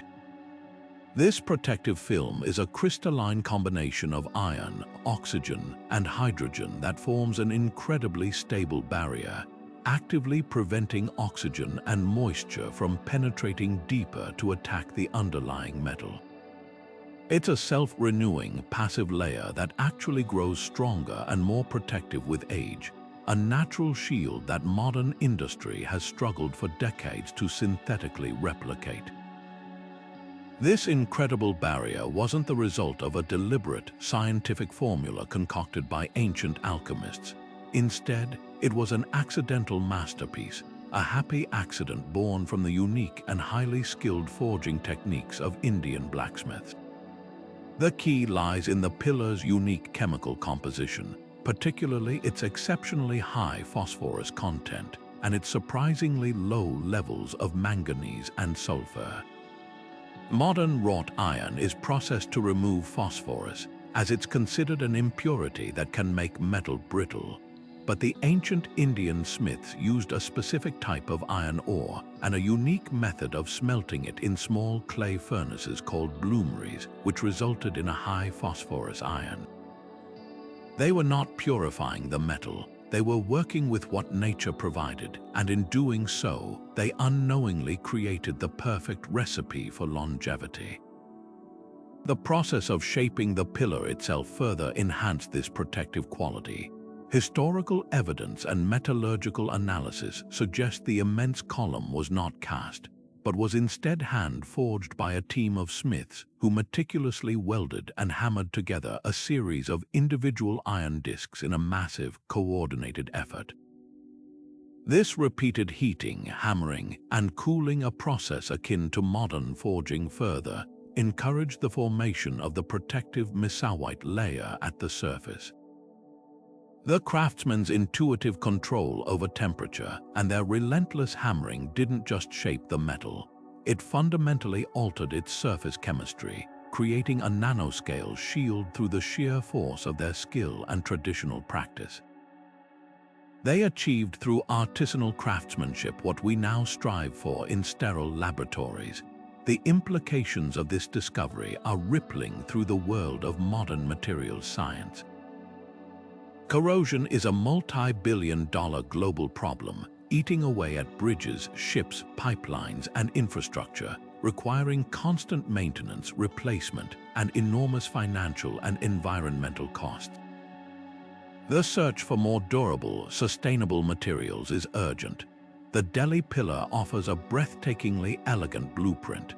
Scientists are now actively researching ways to deliberately introduce controlled phosphorus into steel alloys and to develop heat treatment processes that mimic the ancient forging methods to induce similar protective layers. This isn't about copying the past exactly, but about learning from its principles to invent the future. The goal is to create a new generation of smart metals that can form their own protective skins, drastically reducing our reliance on paints, coatings, and chemical treatments that often have their own negative ecological impact. This ancient Indian tactic stands as a powerful testament to a different kind of innovation, one that is emergent rather than planned, born from generations of accumulated craft wisdom rather than isolated laboratory discovery. It exemplifies how profound technological advances can arise from a deep, intuitive dialogue with materials, where the craftsman's feel for the metal and the fire is as important as any theoretical understanding. The pillar does not boast of a single inventor's genius, but rather the collective intelligence of a culture that perfected its art over centuries.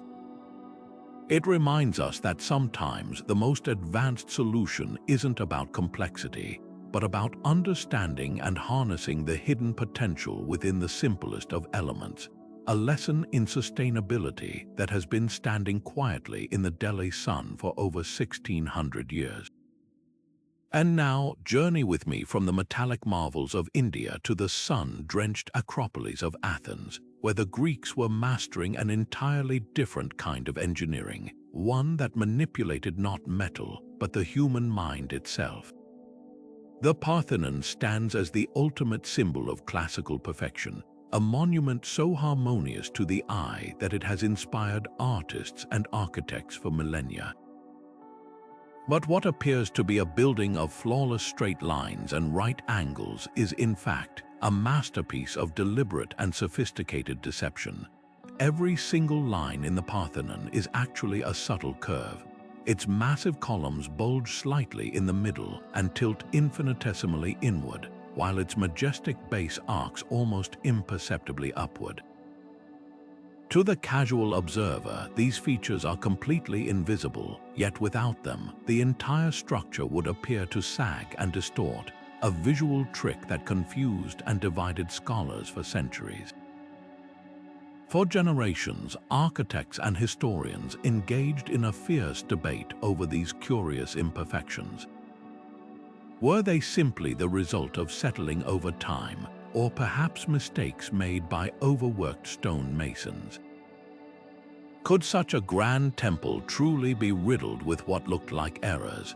It wasn't until the 19th century, with the advent of precise surveying equipment, that researchers could finally take measurements accurate enough to prove these features were not only intentional, but were repeated with mathematical consistency throughout the entire structure. This revelation was a thunderclap in the world of architecture. The Greeks hadn't built a perfect temple, they had built a temple that looked perfect to the human eye, an entirely different and far more brilliant achievement. They were applying a complex understanding of visual perception and psychology over 2,000 years before these fields were formally established.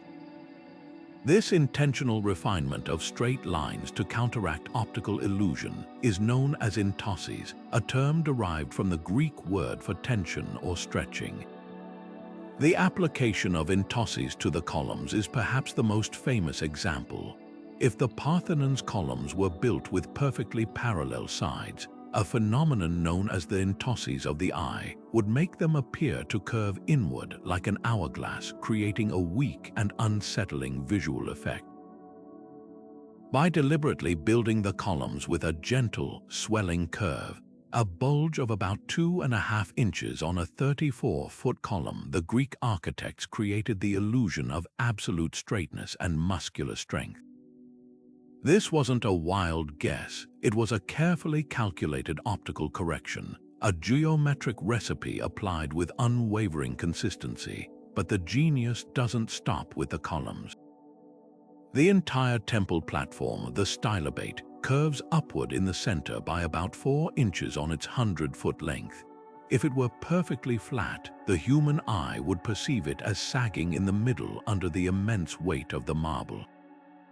By arching it upward, the architects created the impression of a strong, level plane that defiantly resists gravity. Furthermore, the columns themselves aren't even perfectly vertical. They lean inward by about 2 inches.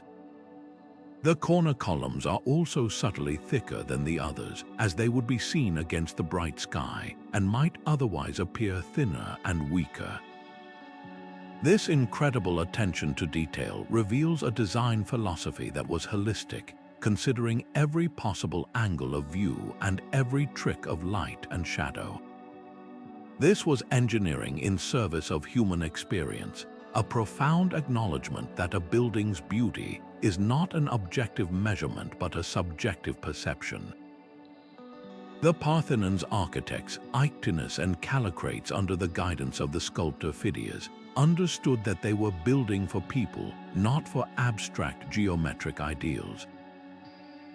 They knew that to achieve the ideal of perfect beauty, they had to deliberately deviate from mathematical perfection. This fusion of art and science, of rigid calculation and fluid artistic intuition, represents a pinnacle of human creativity. The Parthenon doesn't just stand on the Acropolis, it plays with our senses, engaging in a silent, millennia-old dialogue with everyone who gazes upon it, teaching us that true mastery often lies in knowing precisely how to bend the rules to achieve a higher truth. While the Greeks were perfecting optical illusions in marble and the Persians were tunneling for water high in the Andes, the Inca Empire was weaving together its vast domain with an infrastructure project of almost unimaginable scale and ambition. The Quhapac Ñan, or Great Inca Road, was not a single path but a sprawling network of highways and secondary routes that stretched for an astonishing 25,000 miles, connecting modern-day Colombia all the way down to Chile. This wasn't just a simple dirt trail. It was a meticulously engineered system that conquered some of the most extreme and varied terrain on the planet, from the jagged, oxygen-thin peaks of the Andes to the dense, humid Amazonian rainforest and the arid coastal deserts. The most baffling aspect for modern engineers is that this entire colossal network was built without the use of the wheel, without draft animals to haul loads, and without iron tools to cut stone. It stands as a monumental testament to human ingenuity and sheer determination, a system so effective that parts of it remain in use today, 500 years after the empire's fall. The true genius of the Inca road system lies in its breathtaking adaptability. The Inca engineers did not try to conquer the landscape. They worked in concert with it, designing specific solutions for each unique challenge they encountered. In the steep mountains, they constructed massive stone staircases that followed the natural contours of the slopes, making ascents manageable for runners and llama caravans. These weren't crude piles of rock. They were carefully laid steps, often with built-in drainage channels to prevent water from eroding the path during torrential rains. On unstable slopes, they built impressive retaining walls, some standing over 15 feet tall, to hold back the earth and create a stable, level surface. In the coastal deserts, they often marked their route with simple posts or low walls, while in the swampy lowlands, they raised the roads on causeways to keep them dry and passable year-round. Perhaps the most iconic and daring of their innovations were the suspension bridges. The Inca Empire was crisscrossed by deep river gorges and ravines that would have been impossible to cross with conventional bridges. Their solution was the Arroya or Q-Iswa Chaka cable suspension bridges woven from native grasses. The construction of these bridges was a tremendous communal effort. Local communities were responsible for their maintenance as a form of tax labor, a system called mita.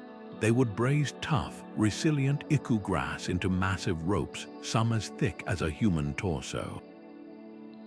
These ropes were then stretched across the chasm and woven together to form a deck with handrails of smaller ropes on either side.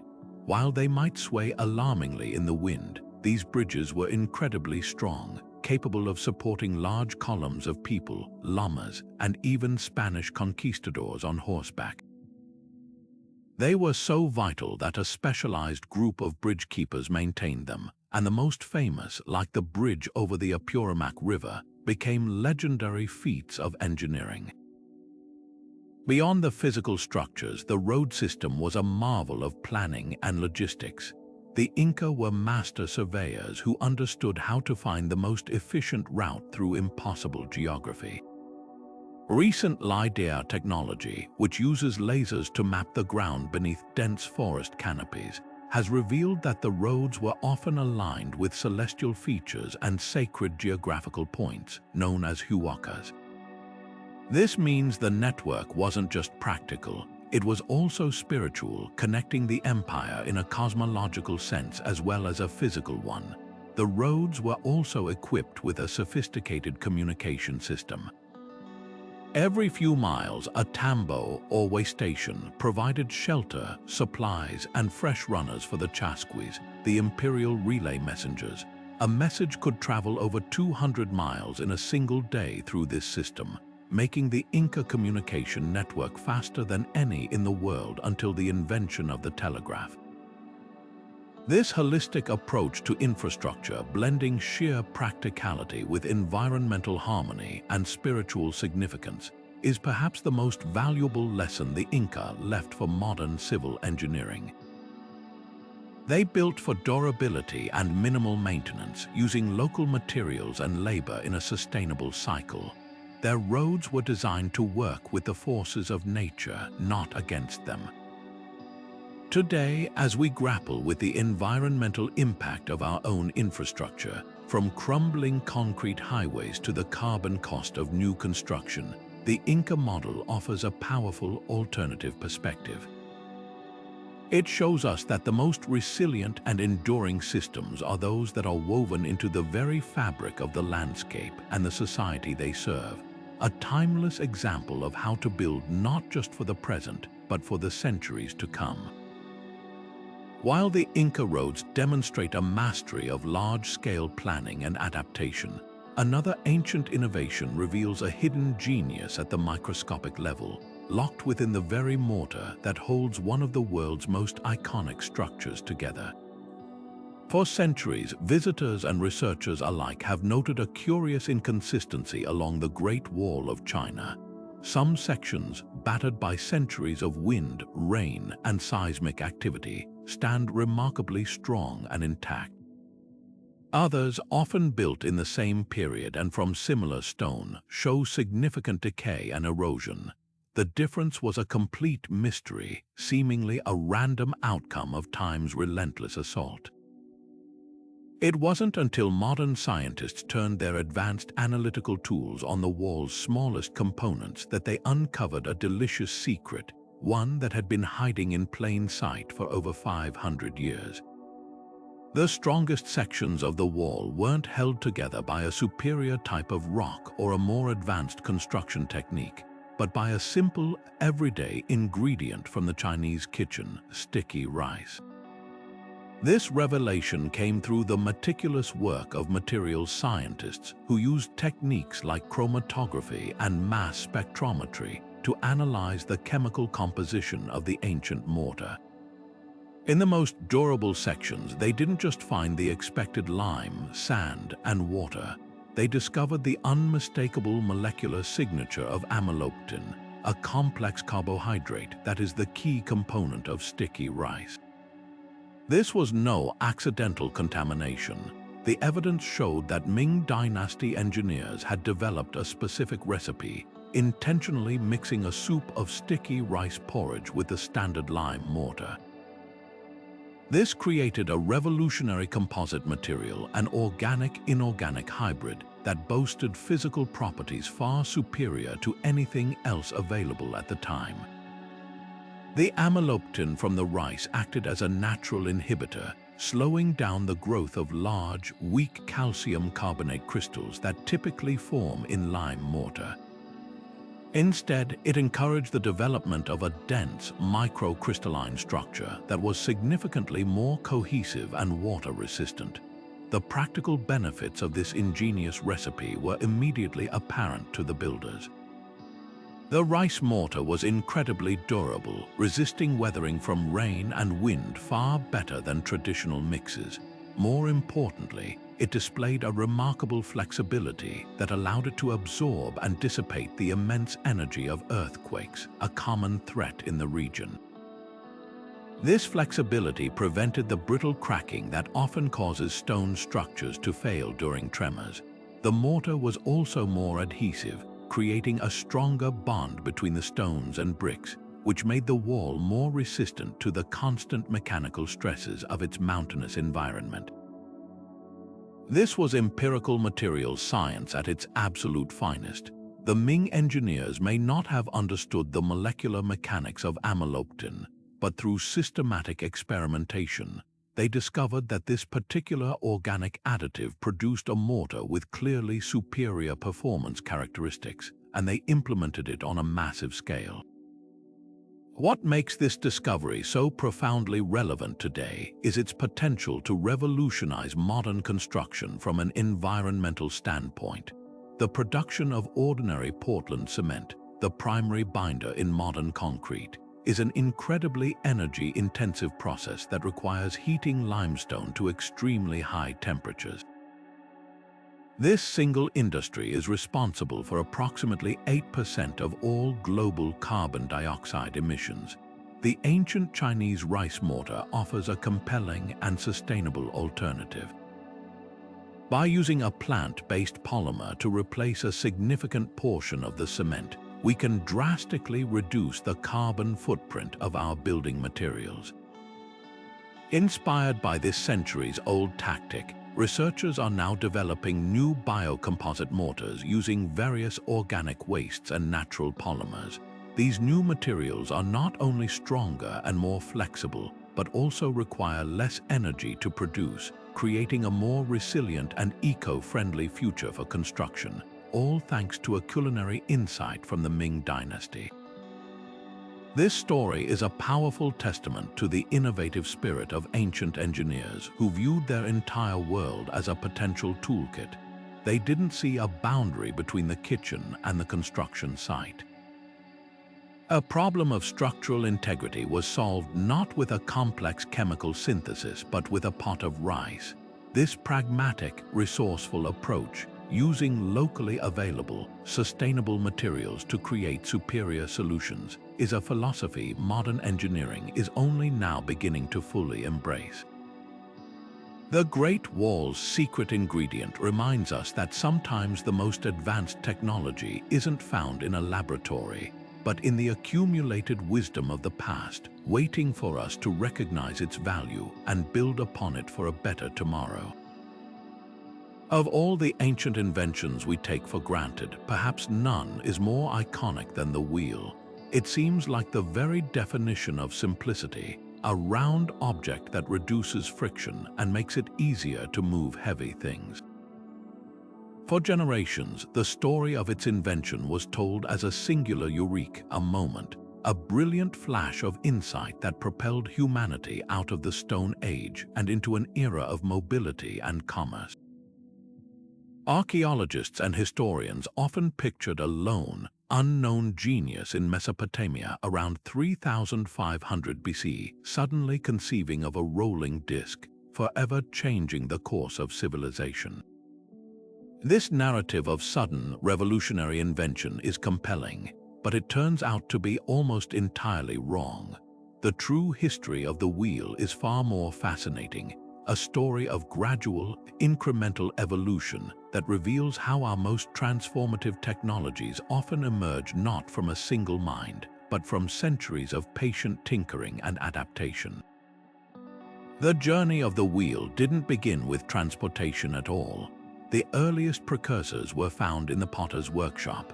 For thousands of years before the first wheeled cart, artisans used simple, slow-turning platforms called tournettes to help them shape symmetrical clay vessels.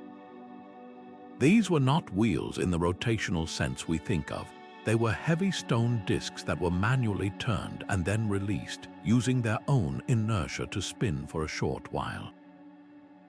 This gradual improvement in ceramic technology was the crucial first step, familiarizing people with the principle of rotary motion. The next evolutionary leap was the true potter's wheel, a heavier, faster spinning platform that was connected to a flywheel below.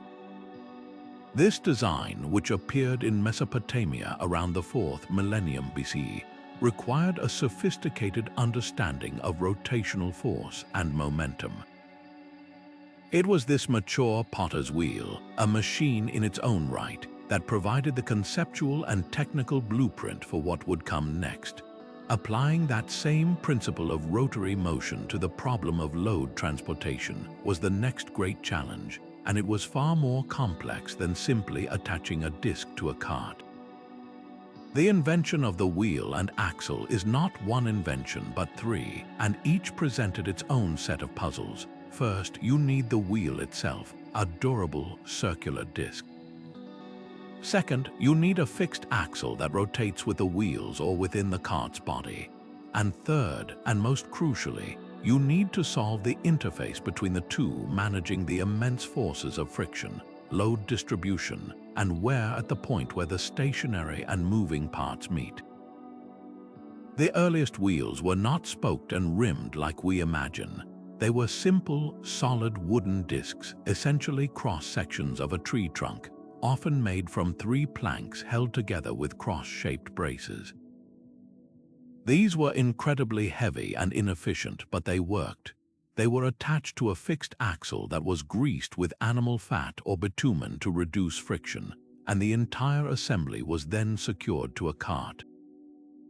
For a long time, the archaeological record seemed to show these 3 components, wheel, axle, and cart, appearing together almost simultaneously, which supported the theory of a sudden invention. However, more recent findings have painted a very different picture. It now appears there was a long period of experimentation. Some early prototypes might have been simple sledges with rollers placed underneath them, a concept that likely evolved from the common practice of dragging heavy objects on log rollers. The breakthrough was the moment someone fixed the rollers to the sledge, creating a permanent axle and wheel assembly. This transition from roller to fixed wheel was the true moment of genius, but it was likely the result of countless small observations and improvements over generations, not a single flash of inspiration. This gradual process confused modern scientists who were looking for evidence of a complex, designed object when in reality, they were looking at the culmination of a long, slow dance of trial and error. The real proof of this evolutionary model lies in the sheer inefficiency of the earliest wheels. They were so heavy that they often created more work than they saved, especially on the soft, unpaved ground of ancient Mesopotamia. This begs the question, why would anyone persist with such a flawed technology? The answer likely lies in a specific, high-value use case, ritual and warfare. The earliest depictions of wheeled vehicles show them not hauling grain or trade goods, but serving as ceremonial platforms or powerful battle wagons. The symbolic and psychological impact of a rolling platform, perhaps carrying a statue of a god or a noble warrior, would have been immense, outweighing its practical shortcomings. It was only after the technology was established for these prestigious purposes that people began to refine it for more mundane, practical uses, leading to the development of lighter, spoked wheels for chariots and eventually stronger, rimmed wheels for heavy carts. The wheel's history is a powerful reminder that great engineering doesn't always start with a practical problem. Sometimes it starts with a symbolic need, and through persistence and iteration, finds its world-changing purpose. While the Great Wall's mortar demonstrated a mastery of earthly materials, the ancient Egyptians were looking upward, developing a system to measure the very passage of time itself by mapping the infinite dance of the stars. Their solution, born under the exceptionally clear and predictable skies of the Nile Valley, was a sophisticated method of timekeeping that divided the night into 12 equal parts, creating a stellar clock that guided everything from religious ceremonies to the critical scheduling of agricultural life. For modern historians and astronomers, the existence of such a precise system was not in doubt. Texts and tomb paintings described it in detail, but the practical mechanics of how they achieved accuracy with seemingly simple tools remained an enigma for decades. How could a civilization without precision gears or optical lenses track the complex, ever-shifting motions of the heavens with such reliability? The heart of this system lay in a deceptively simple tool called the Merkit, a name that translates to instrument of knowing. Far more than a basic sighting stick, the Merkit was a precision-engineered device used in pairs by an observer known as a horologer or star watcher. One priest would align his Merkit, a narrow, notched palm rib with a hanging plumb line, with a specific reference star, using the weighted string to ensure a perfectly vertical sightline. His partner, stationed a short distance away, would then use his own identical instrument to sight on a different star. By carefully observing the transit of 36 specific stars, known as Deccan stars, across the imaginary meridian line stretched between their two instruments, these trained observers could determine exactly which hour of the night it was. As each new Deccan star rose heliacally just before dawn at 10-day intervals throughout the year, it signaled the start of a new Egyptian week, weaving the passage of hours into the fabric of the seasons. The true brilliance of this system, and the detail that confused modern scientists for the longest time, was its built-in compensation for the changing length of night across the seasons. A summer night is shorter than a winter night, meaning the actual duration of an hour would fluctuate throughout the year. We now take this concept of temporary hours for granted, but for early Egyptologists, the idea that the Egyptians not only understood this but had systematically accounted for it was astounding. They didn't just passively observe, they actively calculated. The star watchers used meticulously maintained tables and star charts that correlated the observed positions of the decans with the time of year, effectively creating an adjustable clock. This meant that while the number of hours of darkness was always 12, the length of each individual hour expanded and contracted with the seasons, a concept of temporal flexibility that is completely foreign to our modern, rigid timekeeping. This ancient practice was far more than an academic exercise. It was the beating heart of Egyptian society. The precise timing provided by the Deccan stars dictated the schedules of nightly religious rituals, ensuring offerings were made to the gods at the correct moment to maintain the cosmic order, or mat.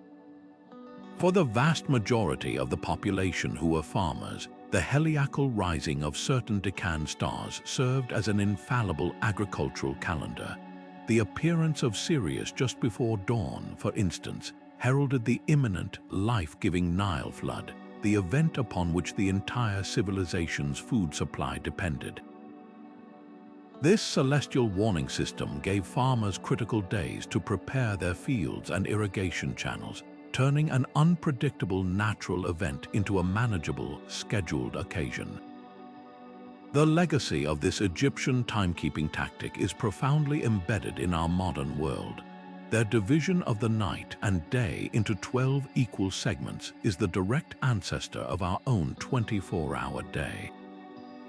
More importantly, their method of using fixed celestial markers to create a reliable, predictable system for human use laid the foundational principles for all subsequent navigation and astronomy.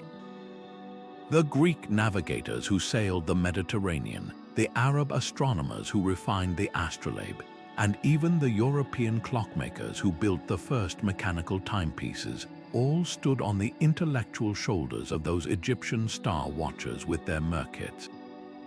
They demonstrated that by applying rigorous mathematics and patient observation to the natural world, humanity could not just measure time, but could truly understand its rhythms and harness its predictability, a conceptual leap that continues to guide our exploration of the universe itself.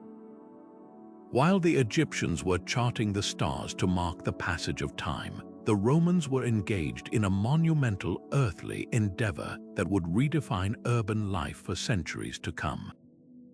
Their aqueducts represent one of the most ambitious and successful public works projects in human history, a sprawling network of channels and arches that brought fresh mountain water directly into the heart of bustling cities, supporting populations that wouldn't be matched again until the 19th century.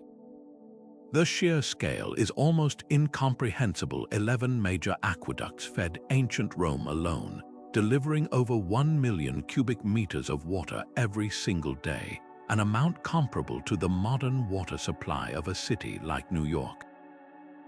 This wasn't just about providing drinking water. It was about fueling public baths, flushing sewers, supplying ornamental fountains, and powering mills, creating a standard of public hygiene and civic luxury that would vanish for over a millennium after the empire's fall. The foundational principle behind this entire system was deceptively simple: gravity.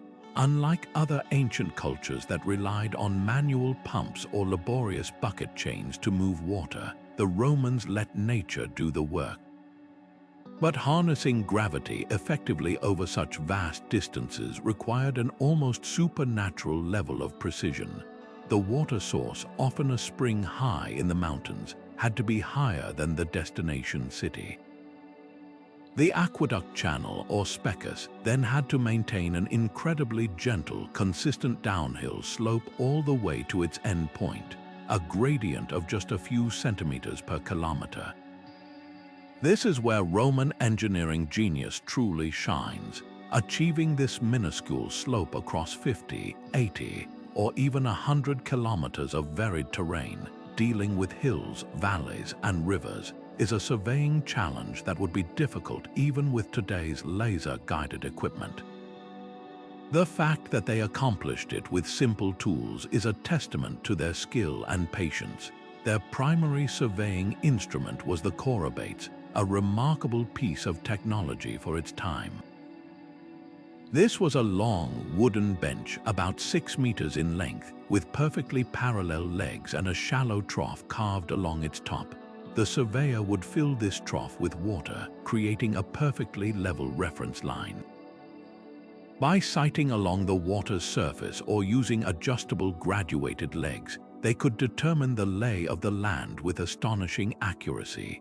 For longer sight lines, they used a simpler tool called a libra, a precursor to the modern spirit level. But tools alone weren't enough. The work was done by teams of agrimensors, or land surveyors, who would painstakingly mark the proposed course with a series of posts and markers over many months, ensuring the relentless, gentle downward pull of gravity would never be interrupted. When these surveyors encountered a valley, they faced a critical choice. The most iconic solution was to build massive arcades, the towering stone arches we instantly recognize today. However, these were not the first option due to their immense cost and labor. Often, they would instead run the channel along the contour of a hill, taking a longer but more economical route. For deeper valleys, they employed one of their most brilliant and misunderstood innovations, the inverted siphon. Contrary to popular belief, water in an aqueduct did not always flow in an open channel. When faced with a deep depression, the Romans would run a pressurized lead pipe down one side of the valley, across the bottom, and back up the other side.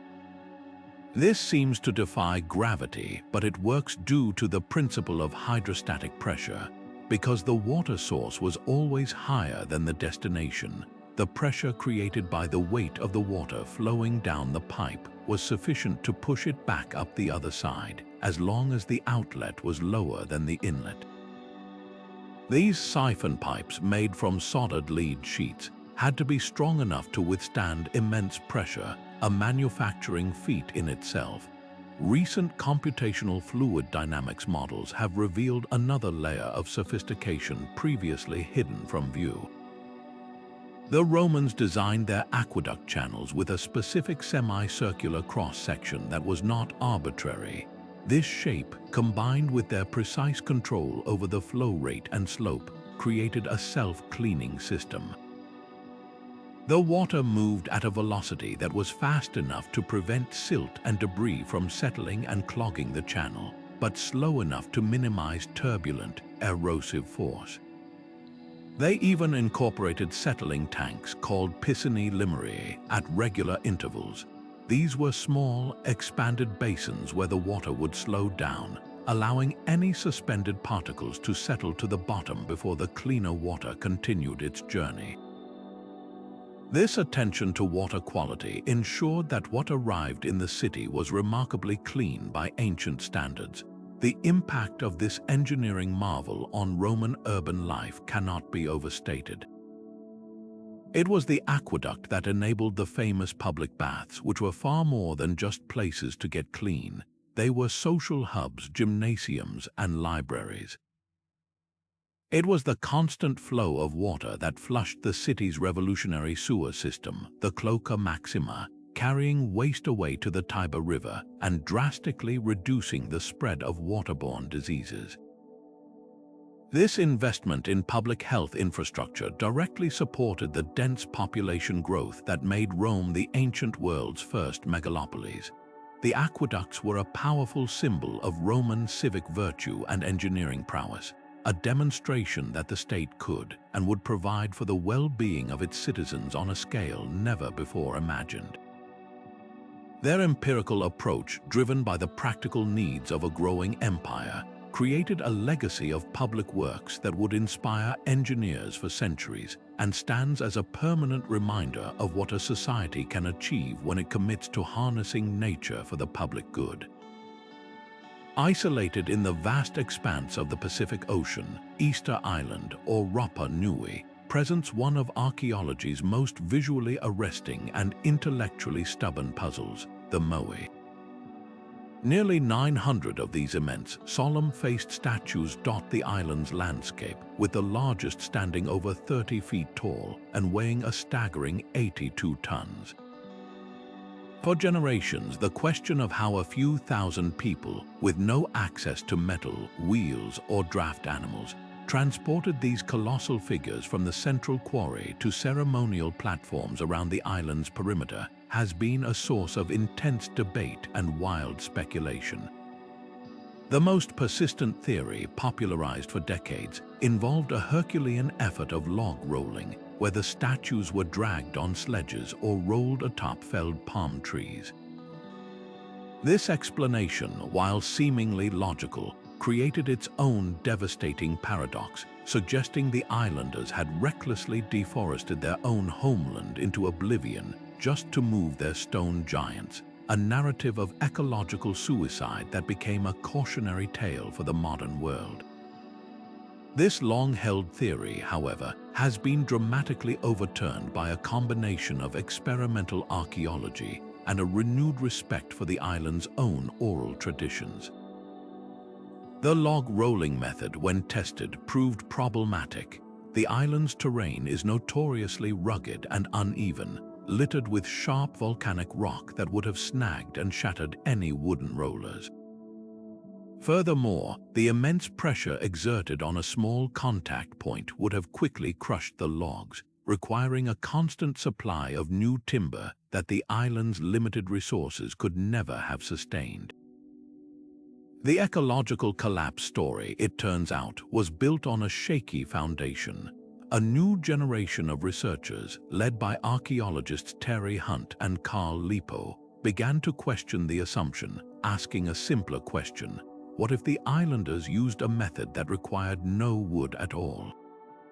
The answer had been hiding in the stories passed down through generations of Rapa Nui people. Their oral histories contained a curious and evocative phrase that the Moai walked to their Ahu platforms. For years, outsiders dismissed this as pure metaphor, but Hunt and Lipo, along with a team that included Czech engineer Pavel, took the description literally. They proposed a radical new theory. The statues were moved upright in a dynamic, rocking motion. The concept was tested first with a smaller, concrete replica. Teams of volunteers attached ropes to the statue's head and base. By pulling rhythmically and in perfect coordination, one team tugging the top forward to tilt it, while another team on the back ropes controlled its descent, they found they could make the Moai walk sideways in a staggering, swaying gait. The experiment was a stunning success. A multi-ton statue could be moved hundreds of meters by just a dozen or so people with minimal effort. The physics behind this method is elegantly simple, relying on the statue's own center of gravity and the controlled application of leverage.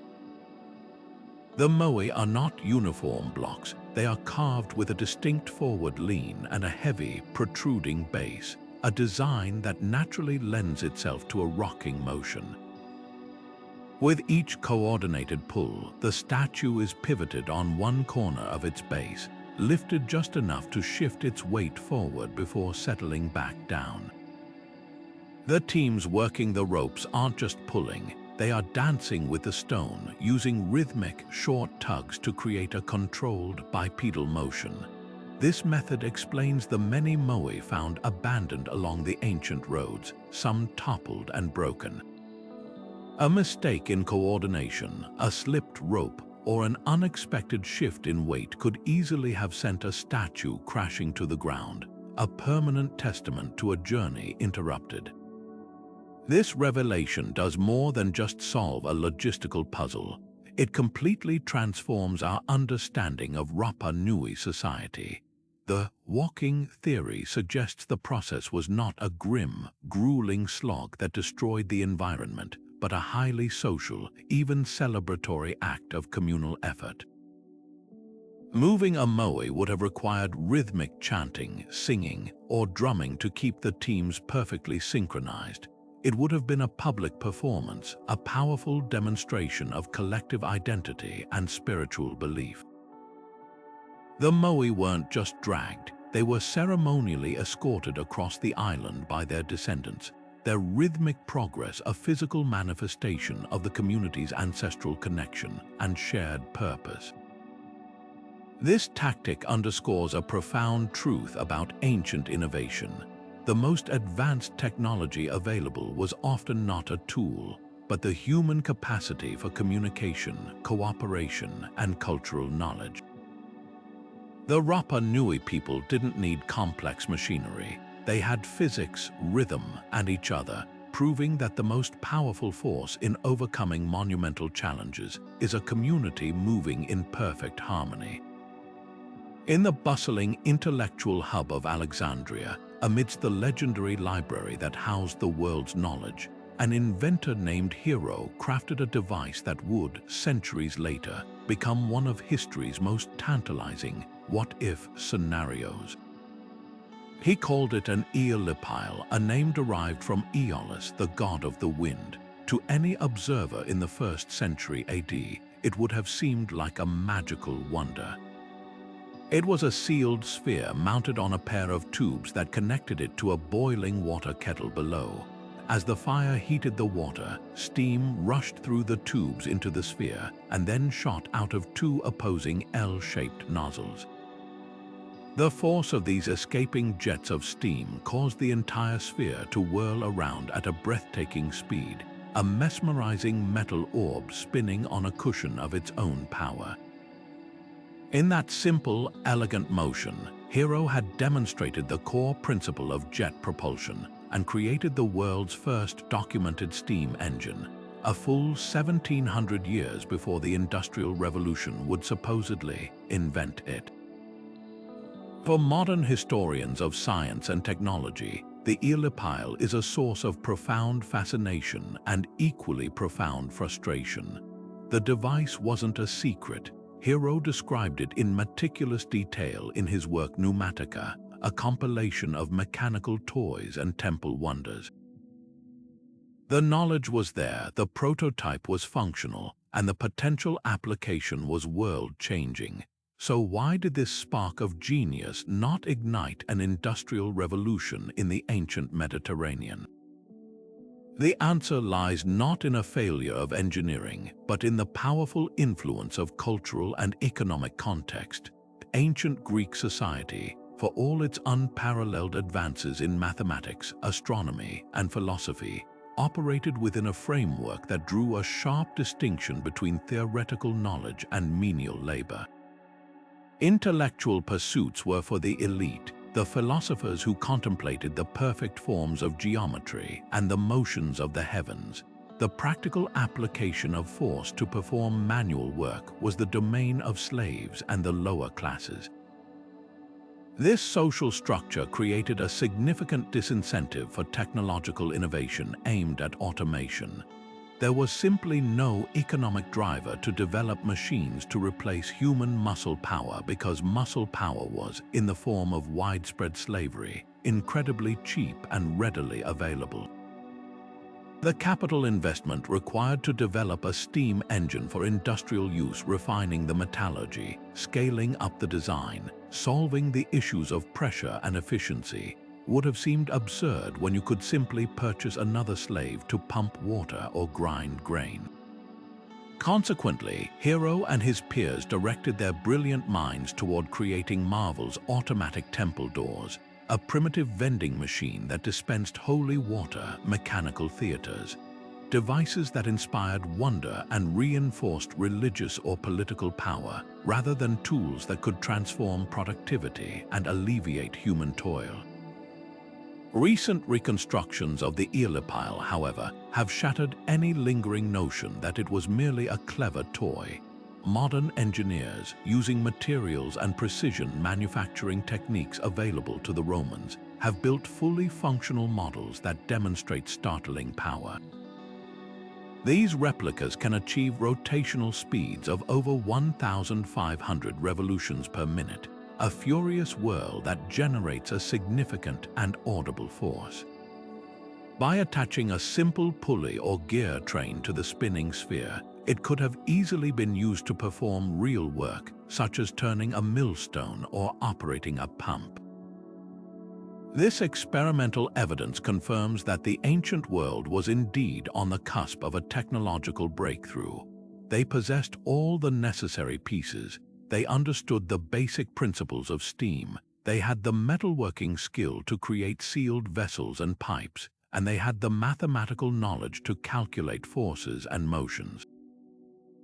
What was missing was the societal imperative to connect those dots in the service of industry.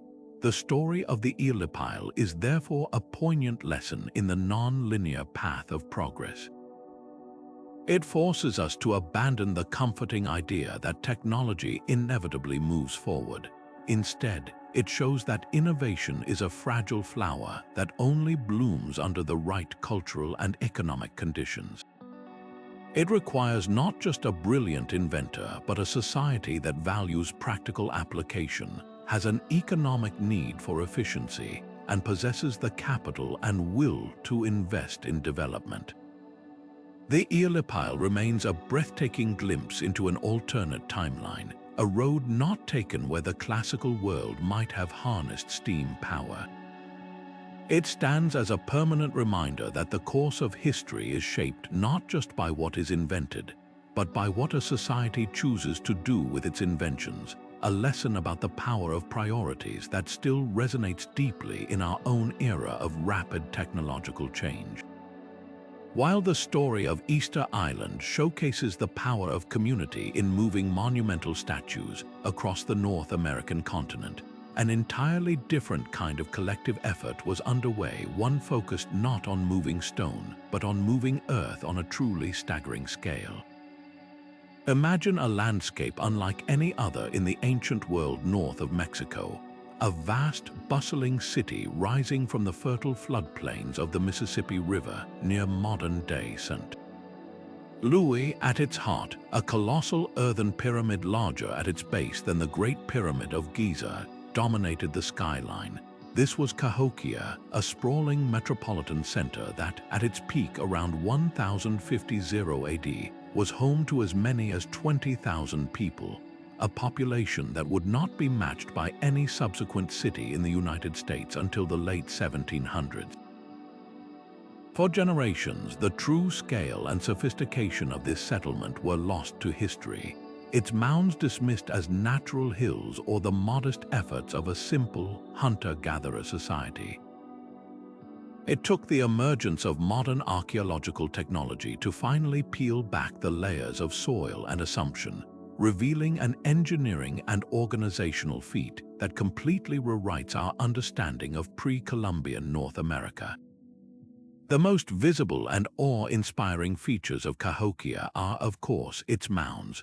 Over 120 of these earthen structures once defined the city's landscape, but the largest, known today as Monk's Mound, is a breathtaking achievement. This massive platform mound covers over 14 acres at its base and rises in 4 terraces to a height of 100 feet. The construction of this single structure required the movement of an estimated 22 million cubic feet of earth. And this is where the mystery deepens profoundly. The Cahokians achieved this without the wheel, without draft animals like horses or oxen, and without metal tools. Every single basket of soil, each weighing roughly 50 pounds, was carried on someone's back from nearby borrow pits.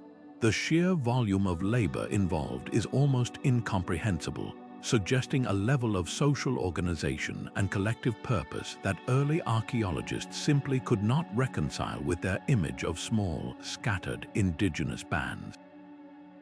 For a long time, the prevailing theory was that this must have been the work of a vast, coerced slave population, a model borrowed from old world narratives of pyramid construction. However, more recent analysis has completely overturned this assumption. The key to understanding the process lies in the soil itself. Through meticulous sediment coring and soil chemistry analysis, researchers have been able to trace the individual loads of dirt that make up the mound. What they found was a stunningly organized and almost ritualistic pattern of construction. The mounds were not built in a single, continuous push, but in a series of precise, sequential stages. Each new layer was added in a coordinated community effort, often coinciding with significant astronomical events or the completion of a leader's term. The soil was carefully selected, often using fertile, pre-agricultural topsoil known as black dirt, and transported in woven baskets. These baskets were then emptied in a specific, layered pattern, and the soil was meticulously compacted, likely by teams of people stomping it down or using heavy hand-held compactors. This methodical process created an incredibly stable structure that has resisted erosion for over 1,000 years. The engineering genius of Cahokia extends far beyond the mounds themselves into the realm of urban planning and astronomy. The entire city was laid out on a grand, coordinated grid aligned with the cardinal directions. The central plaza, flanked by the largest mounds, was precisely oriented to mark the solstices and equinoxes. Most remarkably, to the west of Monk's Mound, archaeologists using ground-penetrating radar discovered the remains of a massive, circular structure now known as Woodhenge. This was a circle of large, evenly spaced cedar posts that functioned as a sophisticated solar calendar. A priest or astronomer standing at the center of this circle could observe the sunrise through the aligned posts to determine the exact dates of the solstices and equinoxes, thereby regulating the agricultural, ceremonial, and civic calendar for the entire city. This integration of cosmology with urban design reveals a society that saw no separation between the celestial order and the earthly one. This grand vision required a sophisticated understanding of logistics and environmental adaptation. The city was not just a ceremonial center, it was a sustainable, long-term settlement. Cahokia's engineers designed extensive drainage systems to manage the heavy rainfall of the Mississippi Valley, preventing their plazas and dwellings from flooding. They built sturdy, walled compounds and a defensive wooden stockade around the central core of the city, indicating a complex social structure capable of organized defense. The entire ecosystem was managed to support the large population, with evidence of sophisticated farming techniques, controlled burning of the surrounding forests to encourage game, and a trade network that brought goods from as far away as the Great Lakes and the Gulf of Mexico. Cahokia was not an isolated anomaly. It was the pulsating heart of a vast cultural and economic network known as the Mississippian tradition. The ultimate lesson of Cahokia is one of societal potential and the power of shared belief. The construction of the mounds was almost certainly not an act of tyranny, but one of collective will and spiritual purpose. The act of moving earth together may have been a fundamental religious and social ritual, a way of binding the community to the land and to each other. This challenges the deeply ingrained notion that large-scale, complex society in North America was imported from Europe. Cahokia stands as a powerful, indigenous American achievement, a testament to the fact that sophisticated urban planning, advanced engineering, and complex astronomy flourished in the heart of the continent centuries before European contact. Its eventual decline remains a subject of study, likely involving a combination of climate change and resource depletion, but its centuries-long success offers a profound example of how a society can thrive through a harmonious blend of communal effort, environmental wisdom, and a deep connection to the cosmos. While the great monuments of Egypt were built to last for eternity in stone, another, far more humble innovation was quietly ensuring that the thoughts, stories, and accounts of the civilization would endure just as long. This was papyrus, the world's first true paper, a lightweight, flexible, and remarkably durable writing surface that became the bedrock of Egyptian administration, literature, and science. For generations, the recipe for creating this ancient paper was a complete mystery. Modern attempts to replicate it produced coarse, brittle sheets that quickly yellowed and fell apart, a pale imitation of the ancient scrolls that had survived for thousands of years in Egyptian tombs. The secret, it turned out, wasn't just in the weaving of the plant stems. It was hidden in the very chemistry of the Nile Delta itself, a natural alchemy that ancient craftsmen had mastered through centuries of empirical experimentation. The process began with the papyrus plant, a tall, sturdy sedge that thrived in the marshy edges of the Nile. Harvesting it was a skilled task, requiring workers to wade into the water and cut the triangular stems, which could grow over 15 feet tall. The first step in the workshop was to carefully peel away the tough green rind of the stem to reveal the soft, white, pithy core. This core was then meticulously cut into thin, narrow strips. These strips were laid side by side, slightly overlapping, on a hard, absorbent surface like a linen cloth. A second layer of strips was then laid on top, perpendicular to the first, creating a simple cross-hatched mat. On the surface, this looks like a straightforward weaving process, and for a long time, scientists believed that was the entire story. But when they tried to recreate it, their sheets lacked the strength, flexibility, and famous smooth writing surface of the ancient originals. They were missing the magic ingredient because the true binding agent wasn't a glue or an adhesive added later. It was a natural substance released from the plant itself during the most crucial stage of the process. After the two layers were arranged, the craftsman would embark on the transformative act of pounding. Using wooden mallets or smooth stones, they would beat the living daylights out of the layered strips for hours. This wasn't just to flatten them. This physical pressure served a critical biochemical purpose. The pounding ruptured the plant cells within the pith, releasing their natural sap. This sap is a complex cocktail of sugars and starches that, when exposed to the intense Egyptian sun during the subsequent drying phase, acted as a natural glue.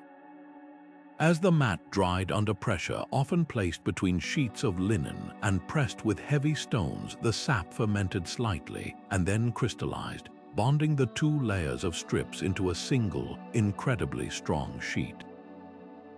The final step was to polish the surface to a smooth finish with a piece of ivory or a smooth shell, creating the perfect pale canvas for scribes. This understanding of the plant's intrinsic binding properties represents a sublime piece of ancient material science, a perfect marriage of biological knowledge and mechanical process. The impact of this innovation on the development of civilization cannot be overstated. Before papyrus, writing surfaces were bulky clay tablets or prohibitively expensive parchment made from animal skins. Papyrus was relatively cheap, lightweight, and could be produced in long rolls that were perfect for extensive texts. This democratization of the written word supercharged the Egyptian bureaucracy. Everything from tax records and legal decrees to military dispatches and grain store inventories could be efficiently recorded, stored, and transported, allowing for the administration of a vast, complex state. But its use extended far beyond accounting. Papyrus became the medium for some of humanity's earliest literature, like the captivating tale of Sinew, and crucial scientific and medical texts, such as the Edwin Smith Papyrus, which details surgical procedures with astonishing accuracy.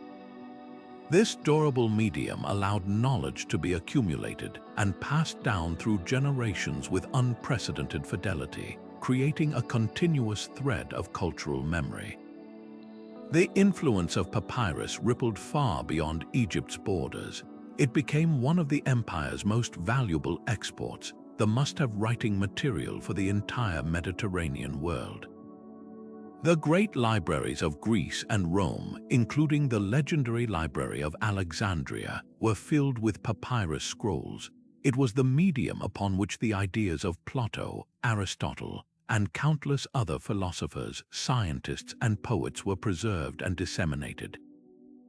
The very word paper is a direct linguistic descendant of papyrus, a permanent testament to its enduring legacy, even when parchment and later paper made from rags began to supplant it. The basic format it established, the rectangular sheet, the bound book, remained. The ancient Egyptian scribe, bending over his roll of papyrus, wasn't just recording his own time. He was designing the very architecture of information storage for millennia to come. Today, the legacy of this ancient craft is experiencing a surprising renaissance in the most modern of fields, art conservation and archival science. For years, conservators struggled to understand how to best preserve the ancient papyri in their care, battling brittleness and decay. By finally unlocking the secrets of its manufacture, the role of the natural sap and the pounding process, they gained invaluable insights. This ancient knowledge directly informs how these priceless documents are now humidified, flattened, and stored to ensure their survival for another 1,000 years. Furthermore, understanding the organic, sustainable nature of papyrus production offers inspiration in our current age of environmental concern. It stands as a powerful example of a high-performance material created from a rapidly renewable resource with a minimal processing footprint, a lesson in green technology that is over 5,000 years old. The story of papyrus reminds us that some of the most profound engineering isn't about moving mountains of stone, but about mastering the delicate chemistry of a marsh plant to capture the most fleeting thing of all, a human thought, and to grant it immortality. Long before the magnetic compass would become a staple of navigation, The brilliant engineers of China's Han Dynasty were perfecting a machine of such bewildering mechanical sophistication that its very existence would be questioned for centuries.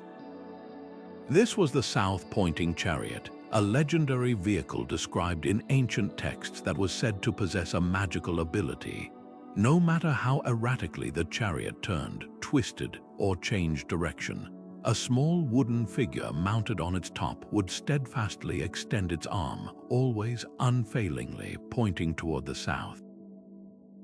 For generations of modern historians, these accounts were dismissed as fanciful myth or allegory, a poetic metaphor for the emperor's unwavering moral guidance rather than a description of a real, functional device. The technology required a mechanical system that could automatically correct for directional changes, seemed impossibly advanced for the 2nd century BCE, a feat of engineering that wouldn't be matched in Europe until the differential gear was reinvented for automobiles in the 19th century. The key to unlocking this ancient marvel was hidden in a deceptively simple phrase from the historical texts: the chariot's wheels controlled the figure. This was the critical clue that allowed modern engineers to move from skepticism to successful reconstruction. The device was not magical, it was a purely mechanical computer. Its genius lay in a brilliantly conceived system of differential gears. As the chariot moved forward, its wheels turned a central vertical axle through a series of gears. However, when the chariot made a turn, the magic happened. The inside and outside wheels would necessarily rotate at different speeds to navigate the curve. This difference in rotation was captured by the differential gearing, which then translated that rotational difference into a compensatory movement for the figure on top. If the chariot turned left, the gears would rotate the figure to the right by an equal and opposite amount, perfectly cancelling out the turn and keeping the figure pointing in its original southern orientation. The implications of this mechanism are staggering. It represents the world's first known example of a closed-loop feedback system, a fundamental concept in modern cybernetics and robotics where a system automatically adjusts its output based on changes to its input. The chariot's input was the rotational difference between its wheels during a turn. Its output was the corrective rotation of the figurine. The system was designed to maintain a constant output south regardless of the disturbances to its input, the chariot's changing direction. This is the same basic principle that governs everything from a household thermostat to the guidance system of a modern intercontinental ballistic missile. The ancient Chinese engineers had intuitively grasped a concept that would not be formally defined by scientists for another 2,000 years. Building a functional replica from the often vague historical descriptions became a fascinating puzzle for 20th century engineers and sinologists. Several working models have now been constructed, each confirming the feasibility of the concept.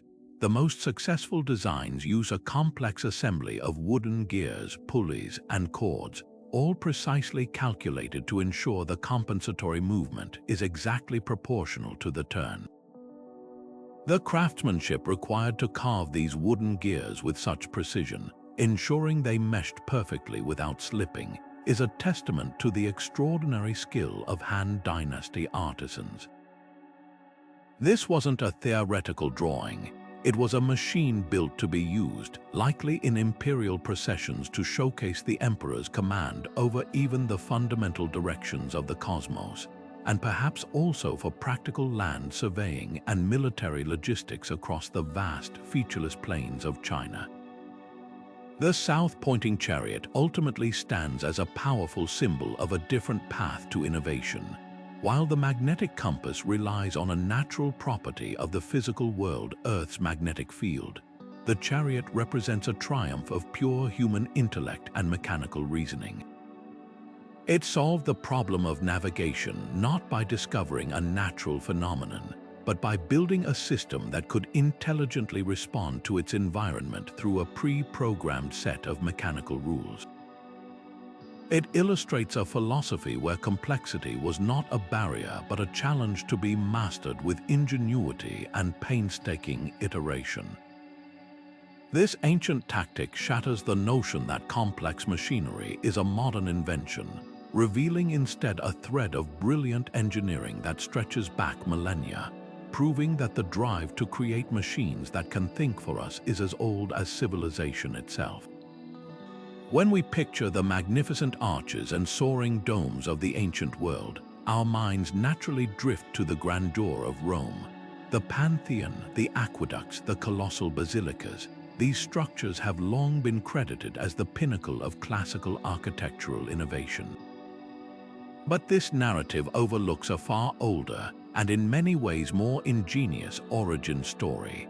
The true birthplace of the arch and the dome lies centuries earlier, in the sun-baked river valleys of Mesopotamia, where Sumerian and Babylonian builders first unlocked the principles of structural curvature using a material we would scarcely associate with such grandeur, the humble mud brick. For modern engineers analyzing these structures, the mathematics involved seemed impossibly advanced. The precise calculation of loads, the careful distribution of compressive forces, the exact keystone angle required to turn a simple curve into a self-supporting marvel, surely. The architects must have possessed sophisticated geometrical knowledge that was lost to time. This assumption persisted for generations, casting an aura of mystery around structures like the Ishtar Gate of Babylon. The truth, revealed through painstaking archaeological analysis and experimental reconstruction, is far more fascinating. These builders did not work from complex theorems or detailed blueprints. Their genius was rooted in an entirely different tradition, an oral and practical culture of hands-on experimentation, where knowledge was encoded not in equations, but in simple, repeatable rules of thumb and physical templates passed from master to apprentice. The key to their success was a deep, intuitive understanding of their primary material, baked mud brick. Unlike the massive, precisely cut stone blocks favored by later civilizations, Mesopotamian bricks were small, modular, and uniform. This presented a unique challenge: how to get thousands of small, rectangular units to form a smooth, stable curve, but it also offered a unique advantage. The sheer number of small bricks and the mud mortar that bound them together created a structure that behaved almost like a single, monolithic material.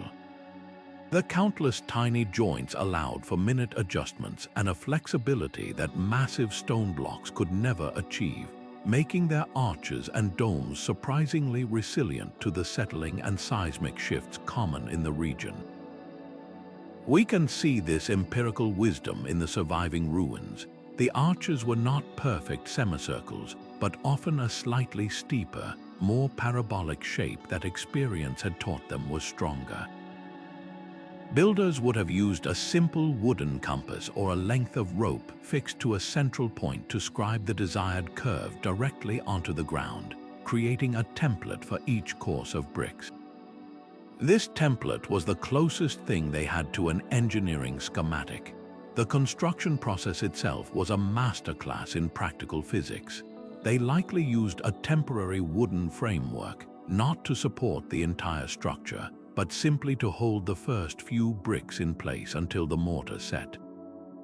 Once the keystone was inserted, the arch became self-supporting, and the framework could be removed. This method required an incredible feel for the material and the forces at play, a knowledge built not in a classroom, but through generations of observing what worked and, crucially, learning from what sometimes failed. This tradition of practical knowledge did not emerge from a vacuum. It was a direct response to their environment. In a land almost entirely devoid of timber and large stone, mud was the one abundant resource. The development of the arch and the dome was a breathtakingly innovative solution to the problem of creating large, enclosed spaces without long, load-bearing beams that would rot or break. A dome, in particular, could roof a vast area using only small bricks and gravity, creating soaring, uninterrupted interiors for temples and palaces that must have seemed like miracles to those who entered them. This architectural revolution, born from necessity, would eventually travel west, influencing Persian, Greek, and finally Roman engineers, who refined the concepts with their own materials and mathematical rigor. The Mesopotamian legacy is a powerful reminder that the spark of true innovation often comes not from abstract theory, but from the relentless, practical pursuit of a solution, a dialogue between human creativity and the materials right at hand. Looking back across this incredible tapestry of 26 ancient innovations, from the self-healing concrete of Rome to the astronomical computers of Greece, a powerful common thread begins to emerge, one that challenges our most basic assumptions about what it means to be advanced. These were not isolated flashes of genius from disconnected cultures. They represent a shared engineering philosophy, a way of thinking about problems that stands in stark contrast to our own modern approach. At its core, this philosophy was built on three foundational pillars: a deep and patient observation of the natural world, a willingness to engage in relentless experimentation, and a brilliant adaptability to local conditions and materials. The Inca stonemasons didn't fight the earthquakes. They learned from them, designing walls that could dance with the seismic waves. The Persian engineers didn't try to pump water across the desert. They used gravity to let the earth itself do the work through their Kanat tunnels. This was not engineering as domination, but engineering as collaboration with the environment. This ancient mindset is precisely what our own scientific and industrial communities are now racing to rediscover. For the last 2 centuries, our paradigm has been largely defined by a quest for efficiency, speed, and cost-effectiveness, often at the expense of longevity and sustainability.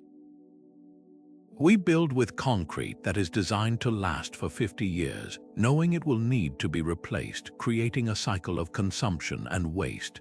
The Romans, by incredible contrast, built harbors with a material that would actively grow stronger for 2,000 years, a timescale that humbles our own planning.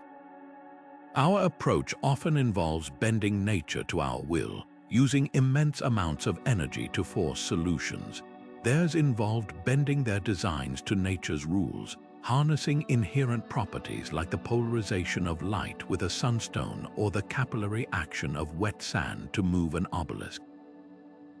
We are only now, in the face of climate change and resource scarcity, beginning to fully appreciate the sheer brilliance and foresight of this harmony. This realization forces a profound and necessary humility upon the linear narrative of human progress. We often picture history as a straight, upward-sloping line from primitive to advanced, with our present moment sitting at the pinnacle. The evidence presented by these 26 tactics completely shatters this illusion. The truth is far more complex and far more interesting. Knowledge is not always cumulative. It can be lost, forgotten, or simply ignored for centuries. The precise gearwork of the Antikythera mechanism would not be seen again until the medieval clockmakers of Europe. The chemical secret of flexible, durable rice mortar in the Great Wall was literally buried until modern spectrometry uncovered it. Progress is not a straight line. It is a spiral, sometimes looping back to rediscover profound truths that earlier cultures understood intuitively.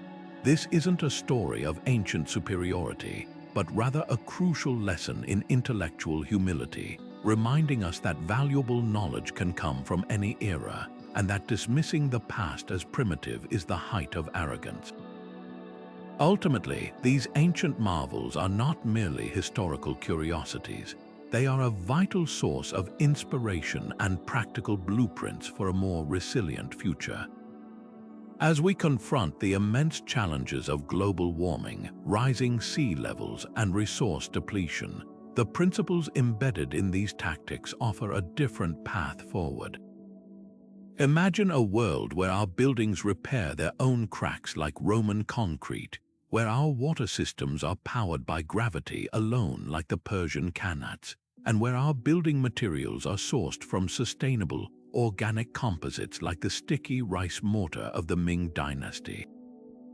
This is not a step backward, it is a leap forward informed by the wisdom of the past. It is about building a world that works with the grain of nature rather than against it. The greatest lesson from these 26 engineering secrets is that the most advanced solution is often not the most complex or energy-intensive one, but the most elegant, sustainable, and deeply observant one. Their legacy is an invitation to look forward by looking back, to build a future that is not only technologically sophisticated but also enduring, balanced, and in harmony with the world we inhabit.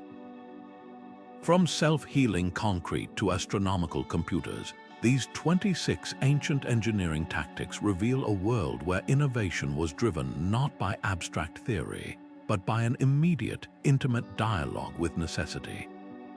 Our ancestors didn't have the luxury of limitless energy or synthetic materials. They had creativity, deep observation, and an unwavering patience that we often struggle to comprehend today. They looked at a problem like moving 100-ton stone and saw the solution not in a complex machine, but in the physics of wet sand and the coordinated rhythm of human effort. They confronted the challenge of navigation under cloudy skies and discovered the answer in the hidden, polarized light of the heavens captured by a simple crystal. These feats confused modern scientists for so long because we were looking for blueprints, for gears and levers that matched our own. Instead, we found a different kind of genius, one that seamlessly wove together art, science, and the strength of community into a single, resilient whole. What makes these discoveries so profoundly relevant today is that they offer more than just historical insight. They provide a tangible blueprint for a more sustainable future. As we grapple with the environmental consequences of our own industrial age, the ancient world whispers a different way forward. The Roman recipe for concrete that grows stronger in seawater presents a radical alternative to our own brittle, carbon-intensive formulas. The Persian Kanat system demonstrates how to manage water resources across vast distances using nothing but gravity and careful planning, a lesson in passive hydrology that could transform arid region agriculture. The Maya, with their Corbelled vaults, mastered passive climate control in the rainforest, while the Inca built entire cities that could withstand the most powerful earthquakes. These are not primitive curiosities. They are proven technologies that have been stress-tested by centuries, even millennia, of real-world use. They represent a philosophy of engineering that works in harmony with natural forces rather than attempting to overwhelm them with brute force and energy. This journey through ancient ingenuity ultimately challenges the very notion of linear progress. Our timeline of history is not a simple, upward-sloping curve from primitive to advanced. It is a story of peaks and valleys, of brilliant insights that are won, lost, and then rediscovered generations later. The intricate gearwork of the Antikythera mechanism was a level of sophistication that vanished for over 1,000 years. The chemical secret of the Delhi iron pillar's rust resistance was an accidental marvel of craftsmanship that our own metallurgy is only now beginning to understand and replicate. This isn't a story of our superiority, but rather a humbling lesson in the fragility of knowledge and the importance of preserving diverse ways of thinking and building. It reminds us that advancement is not inevitable and that wisdom can be found in the most unexpected places if we are only willing to look with open and curious minds. We would love to hear which of these ancient marvels resonated most with you. Was it the haunting mystery of the moai slowly walking across Easter Island, or the elegant mechanical feedback of the Chinese south-pointing chariot? Share your favorite discovery and your own reflections in the comments below. This conversation truly comes alive with your thoughts and perspectives. If you enjoyed this journey into the lost wisdom of the past, be sure to subscribe and hit the notification bell so you don't miss our next exploration into history's greatest mysteries. Thank you for watching, and remember, the next time you look at an ancient ruin, see it not as a relic of a forgotten past, but as a library of ingenious solutions waiting for us to read them.